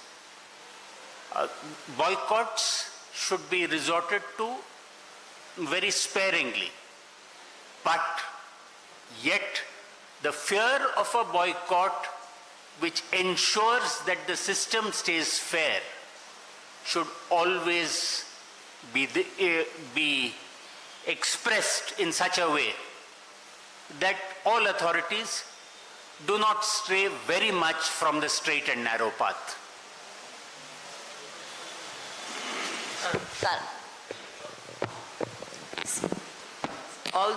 Although you say sparingly, and I understand, so what are those conditions in which a boycott is absolutely right? Let's go for it. Are these anywhere close to it, or what are we talking about here? No, I am not. This is where I miss Trilochan Shastri and the others. I'm no great political scientist. But I've just told you the instances where there were boycotts which were announced and sometimes enforced. But they led to terrible consequences. Yeah. Sultan Salahuddin of the Hizbul Mujahideen was actually an election agent for Mufti Muhammad Saeed during the 1980 elections which got rigged. A boycotted election is where the administration says that we will have elections come what may, and they know fully well that they are going to win it. So this is where, if there is a determination that there is no way that this particular election is fair, that is when parties take a call that it is not worth participating further. But that is a failure not only of the election or of the election commission, but it is a failure of democracy itself. And that is what should particularly be avoided, and that is where pressure not only from the parties involved in that particular state, but everywhere should come in. As a country, we cannot afford to have any one state without free and fair elections. Sometimes there are boycotts by one section of the electorate. Manipur is scheduled to go for elections soon. Can free and fair elections be held in Manipur? That also is a question. In any case, we have about 55 to 60% of people voting. That's the other issue, that we have just 55, 60%, 62% we consider a good vote. And that means 35% people are in any case not voting in a given election, which we consider happening. So, yeah, because we are not able to draw in everybody in that process enthusiastically. And coming to the voters' role for a minute, I mean, the question of deletions and in voters' rolls, Karnataka saw that 2008, 2011, there were all those movements to reinstate people. And we recently saw the Haryana one Sarpanch election being overturned by Supreme Court because of a difference of 51 votes, where the Supreme Court registry opened up the EVMs from 5 booths and found there was a difference of 51 votes. So lots of things are happening episodically. But the question is, this is a huge, according to me, this is happening by design. What is happening today, whether it is NRC, citizenship, documented citizenship, or the SIR, it is colluding into a huge exclusion of a section of our people, into participative governance, into rights, into accruement of rights, etc. And it's something we are heading down a very dangerous path. And the fact that other countries in the world are also going down a similar path in some ways doesn't help in terms of the discourse.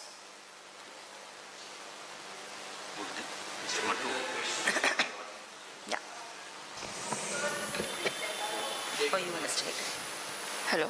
Yeah. Since this entire process is going into the question of citizenship, let's leave aside elections for a minute and say what would be a fair way of determining citizenship? What would that process look like?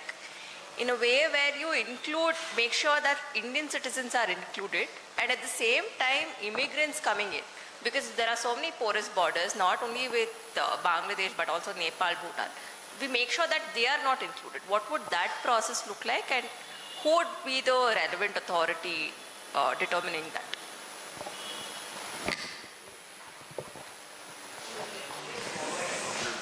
No. Currently, the relevant authority is the Home Ministry to grant citizenship. Unless there is a fair process of identifying why a particular person is not a citizen, where the person is given notice that, look, we saw this, that you were born somewhere abroad, your parents are born abroad, under what provision of the Citizenship Act do you think you are a citizen? Then give the person a fair hearing and then pass orders if the person is found to be a non-citizen. Otherwise, I think the normal rule should be that everybody who's within the territory of India, who is peaceable, who has no other particularly distinguishing feature which shows a relationship abroad. We have Mongoloid-looking people who are Indian citizens. We have Negroid-looking people who are Indian citizens. And we can equally have Indian, totally South Asian features who may not be Indian citizens, who may be entirely born and brought up here, but like in the case of Goa, there are many who are sitting quietly with Portuguese citizenship. But the question is, what are you going to do after determining that they are not a citizen? Are you in a position to have their country acknowledge them as their citizen and then deport them in a logical manner? If you can't do that, there are many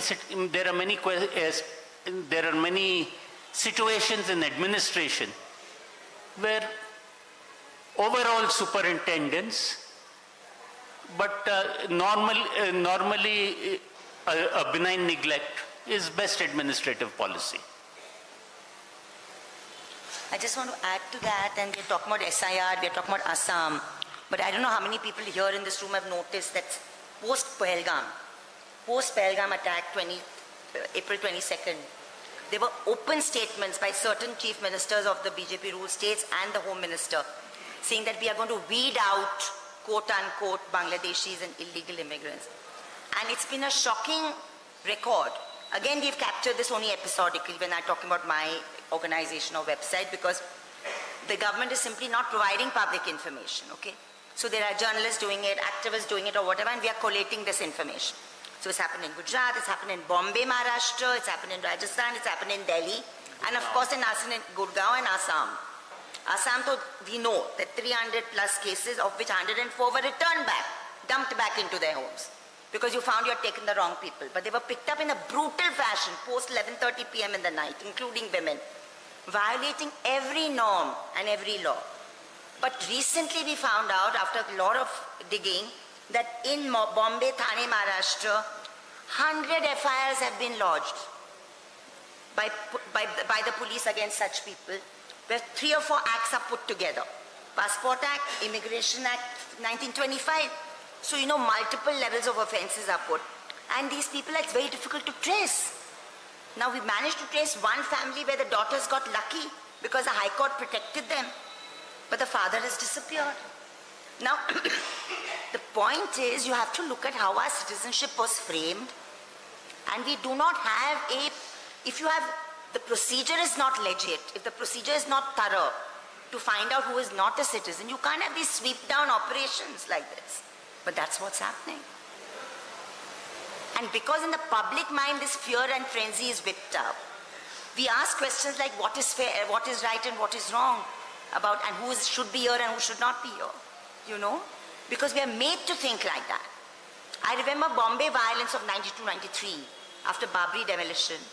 I remember the then Maharashtra chief of BJP holding press conference after press conference saying that when we know that the violence was launched by Hindutva mobs, RSS and Shiv Sena and all, he's holding press conference to say that the riots began in Bangladeshi migrant, you know, Ghuspetia, Ghuspetia was the new word, but equivalent word in Marathi. It began in those areas where you have these illegal immigrants staying. I remember getting up and questioning him as a reporter in Business India saying, sir, you're making a very, very frightening and if it's a responsible observation, map us the details. Tell us the areas. We are on the ground. And we will go to these areas and find out where these riots have started. Our information is telling us the contrary. And after the fifth such question, he shouted back at five of us saying, are you conducting the press conference or I am? But today the media is not asking questions like this. I mean, they should ask, where are these people actually hidden? Who are these people? Are they your fish workers who are making fishermen's nets in Antopil, who have come like 30 years ago, who happen to be East Bengali, who probably came after 71? Yeah, there are people like that. But they're not Ghuspetyas. They make fishing nets and they fish off the Bombay Sea, but they're East Bengali. I can take you to those communities, you know. So it's this fear that is whipped up, which is then legitimized by the political class. I just want to, I mean, you know, this is a wonderfully distracting process for an agenda that is pretty simple. Is that there are certain people who are part of this country who want a certain kind of country. All this is a tamasha. And then we all get into the nitty-gritty of how do we get to this, that and the other. But the point of the matter is, if we are going to lose track of who we want to be, I mean, as citizens, how are we engaging with this in a way that's, you know, are we disenfranchising ourselves from this? Because this is going to come to Karnataka if we don't watch out. Huh? It's not that abhi ye Bihar mein ho raha hai, chalo hone do. I mean, we should be more concerned than any political party or the judiciary for that matter. Because this is going to hit us. Now, we have, I mean, this is the situation. We have a constitutional body that has gone rogue for an agenda that is of a minority of this population, and that minority is shrinking as we speak, of the people who actually support that agenda. And then it's all happening in our name, by the way. But somehow we don't seem to be connecting. You know, would you all respond to Bihar Chalo? Seriously. Because that's where the battlefield is right now.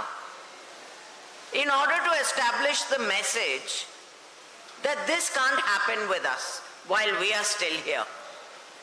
If people are not going to say that, we can go on ad nauseum talking about which law and which person should argue which law for us and how it should be done vis-a-vis some precedent that was set 25 years ago or whenever. I'm not saying that shouldn't happen, but there is a gaping hole when it comes to we the people. And we're talking about a constitution that we gave ourselves, where the we gave ourselves are missing. And that is, I mean, I find that hugely rattling. I mean, I think that is the key thing. I think people like Gauri, they stood up, they stepped up, they paid the price. But if we are not going to work in Gauri's name, in the way she committed herself, then who are we? Who are we, really?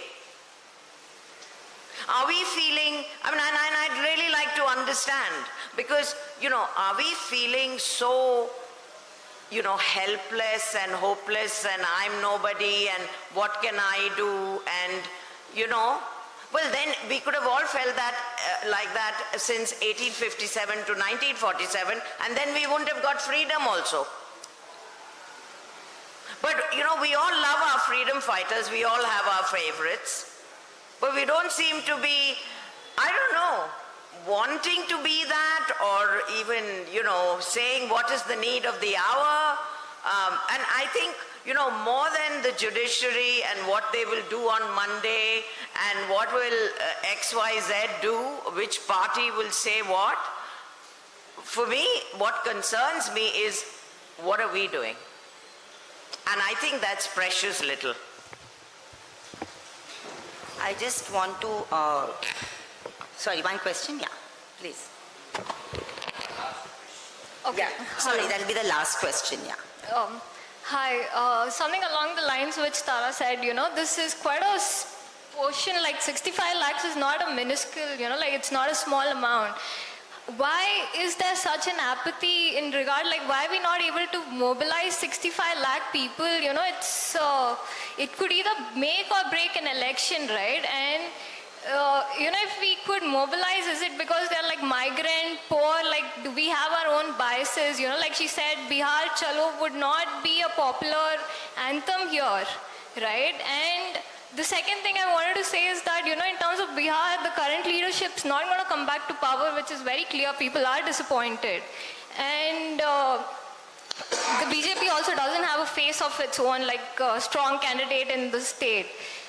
Is it why, they're being so harassed, and the fact that it's one of the most poorest states in the country and also contributes to such a labor force, why are we seeing such apathy across the country that, no one is speaking about it? It's just like they've left it to their own fate, it's just gone. And weaponizing citizenship through election, what could be the repercussions of it in the future? They could do it to the border states, like the northeastern places. They could just use this against pretty much every other state that's here. Thank you. Mr. Mattu. आप reply करो. Take my question. If there is any question, I will take. No, she raised the question. But it is about the essay. Okay, we will now, I think there was a sense of despair both in the question last and also in what Tara said. And I think that's a question for all of us, and I don't think that those questions are irrelevant. And I'm assuming that all of us will go back with those questions to ourselves and to whichever groups and organizations we represent. I would just like to thank, first of all, Mr. Hegde for coming all the way from Delhi. Mrs. Hegde is also with us. And also Mr. Amin Mattu and my colleagues in the Gauri Memorial Trust, Tara, for participating today. But I'd like to stress, that yes, Bihar is very crucial and the pending elections are crucial. But what has been happening in Assam is no less crucial. And what is happening through excluded weaponizing of citizenship and elections is connected. And unless we are willing to see the bigger picture and the connection, we are constantly going to respond episodically. I'll just keep on saying that. And even in terms of our apathy, it will be episodic responses only when elections are held. Yes, of course, we have a constitutional body gone rogue, but we also have an executive gone rogue. Because in the executive are people who do not believe in the constitution. It's very, very clear. So we are seeing, in that sense, a capture of the constitutional state apparatus happening in front of our eyes. And obviously, the judiciary alone cannot respond. It has to be all of us responding. But how and where and why we will respond is the question. And it's not an easy answer. Some of us, individually or collectively, are doing whatever little we can. But much, much more needs to be done, obviously. And because today and yesterday and the last, I can't believe it has been 8 years. I was telling Kavita that 2 years down the line, it will be 10 years since we've lost Gauri, and it almost seems like yesterday. There's no amount of regalvanizing of ourselves and our recommitment to activism, citizenship, journalism, and a sort of solidarity building between all of us that Gauri was responsible for, that she did not want to have a sectarian approach to things. She wanted to include different groups, wanted to be part of different groups. She identified with different groups, and that is something that she transformed herself into over a period of 15, 20 years. Her unique constant self-evolution. I think we all need to keep reminding ourselves of that, and Gauri Lankesh, whom all of us knew individually, collectively, and as an icon. I'd particularly like to extend a big hug and thanks to Isha and Kavita, and Amma, who could not come, Mrs. Indira Lankesh, because she's had a very bad run of health. They've been like very, very staunch supporters in this journey, collectively and individually, for all of us. And thank you very much, Sridhar, for carrying the baton. Ashok.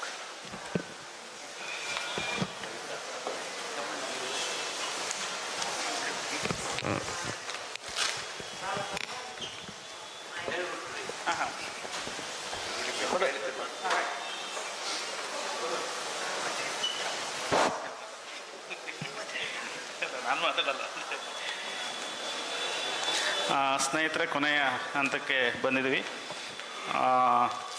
ಬೆಳಗ್ಗೆ ಇಂದ ಗೌರಿ ಸಮಾಧಿ ಹತ್ರ ಭಾಳ ಒಂದು ಅರ್ಥಪೂರ್ಣವಾದ ಶ್ರದ್ಧಾಂಜಲಿ ಸಭೆಯನ್ನು ಮಾಡ್ತಾ ಇದ್ದೀವಿ ಪ್ರತಿ ವರ್ಷವೂ. ಈ ವರ್ಷವೂ ಸಹ ಬೆಳಗ್ಗೆ 8:30ಯಿಂದ ಆ ಕಾರ್ಯಕ್ರಮ ಮುಗಿಸಿ ಸಂಜೆ ಈ ಅರ್ಥಪೂರ್ಣವಾದ ಚರ್ಚೆಯನ್ನು ನಾವೆಲ್ಲರೂ ಸೇರಿ ಮಾಡಿದ್ದೀವಿ. ಭಾಳ ಸಮಯೋಚಿತವಾದ ಮತ್ತು ಸಕಾಲಿಕವಾದ ಮತ್ತು ನಾವು ಈ ಅಮ್ಮನಮಠ ಸರ್ ಹೇಳ್ದಂಗೆ ನಾವು ಈ ಮೂಮೆಂಟನ್ನು ಎಲ್ಲ ಚಳುವಳಿಗಳು ಚರ್ಚೆ ಮಾಡ್ತಾ ಇದ್ದೀವಿ. ಈ ಮೂಮೆಂಟನ್ನು ಚುನಾವಣಾ ಆಯೋಗದ ಸುಧಾರಣೆ ಇರ್ಬೋದು, ಅಮೂಲಾಗ್ರ ಬದಲಾವಣೆ ಇರ್ಬೋದು, ಮತಗಟ್ಟತನ ಇರ್ಬೋದು, ಇವ್ರು ತರುತ್ತಿರುವ ಫ್ಯಾಸಿಸ್ಟ್ ನೀತಿಗಳ ಬಗ್ಗೆ ಎಲ್ಲ ಚಳುವಳಿಗಳು ಅಖಿಲ ಭಾರತ ಮಟ್ಟದಲ್ಲೂ ಕರ್ನಾಟಕದಲ್ಲೂ ಕೂಡ ಒಂದು ದೊಡ್ಡ ರೀತಿಯ ಆಂದೋಲನ ಹುಟ್ಟಾಗ್ತಿದ್ರೆ ಪ್ರಜಾಪ್ರಭುತ್ವಕ್ಕೆ ಉಳಿಗೆ ಅಲ್ಲ ಇಲ್ಲ ಅಂತ ಹೇಳ್ತಾ, ಇಬ್ಬರು ವಿಷಯ ತಜ್ಞರು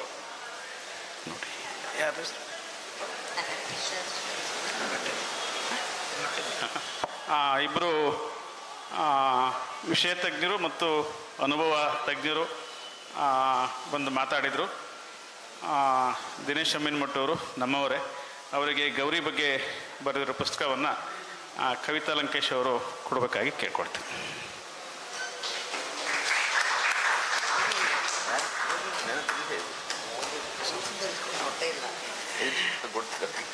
ಹಾಗೆಯೇ ನಮ್ಮ ಕರೆಗೆ ಹೋಗೊಟ್ಟು ಸಂಜಯ್ ಹೆಗಡೆಯವರು ಭಾಳ ಸೊಗಸಾಗಿ ನಮಗೆ ಮಾತಾಡಿದ್ದಾರೆ.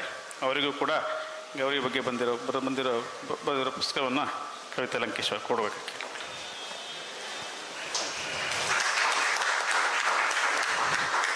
ಮತ್ತೆಲ್ಲ ನಮ್ಮವರೇ, ಯಾರಿಗೂ ಭಾಷಣ ಥ್ಯಾಂಕ್ಸ್ ಏನಿಲ್ಲ. ನೀವು ಬಂದಿದ್ದೀರಿ. ಶುರುವಾಗುವಾಗ ಮಳೆ ಶುರುವಾಗ್ತಾ ಇತ್ತು, ನಮಗೆ ಆತಂಕ ಇತ್ತು. ಆದರೂ ಗಾಂಧಿ ಭವನವನ್ನು ಸಂಪೂರ್ಣ ಹಾಲ್ ಫುಲ್ ಮಾಡಿದ್ದೀರಿ. ಬಂದಿರುವ ಎಲ್ಲ ಗೌರಿ ಲಂಕೇಶ್ ಅವರ ಅಭಿಮಾನಿಗಳಿಗೆ, ಪ್ರಜಾಪ್ರಭುತ್ವ ಮತ್ತು ಸಂವಿಧಾನದ ಬಗ್ಗೆ ಕಾಳಜಿ ಇರುವ ತಮ್ಮೆಲ್ಲರಿಗೂ ಒಂದೇ ಮಾತಲ್ಲಿ ಧನ್ಯವಾದಗಳು. ನಮಸ್ಕಾರ. ಎಲ್ಲರಿಗೂ ಶುಭರಾತ್ರಿ.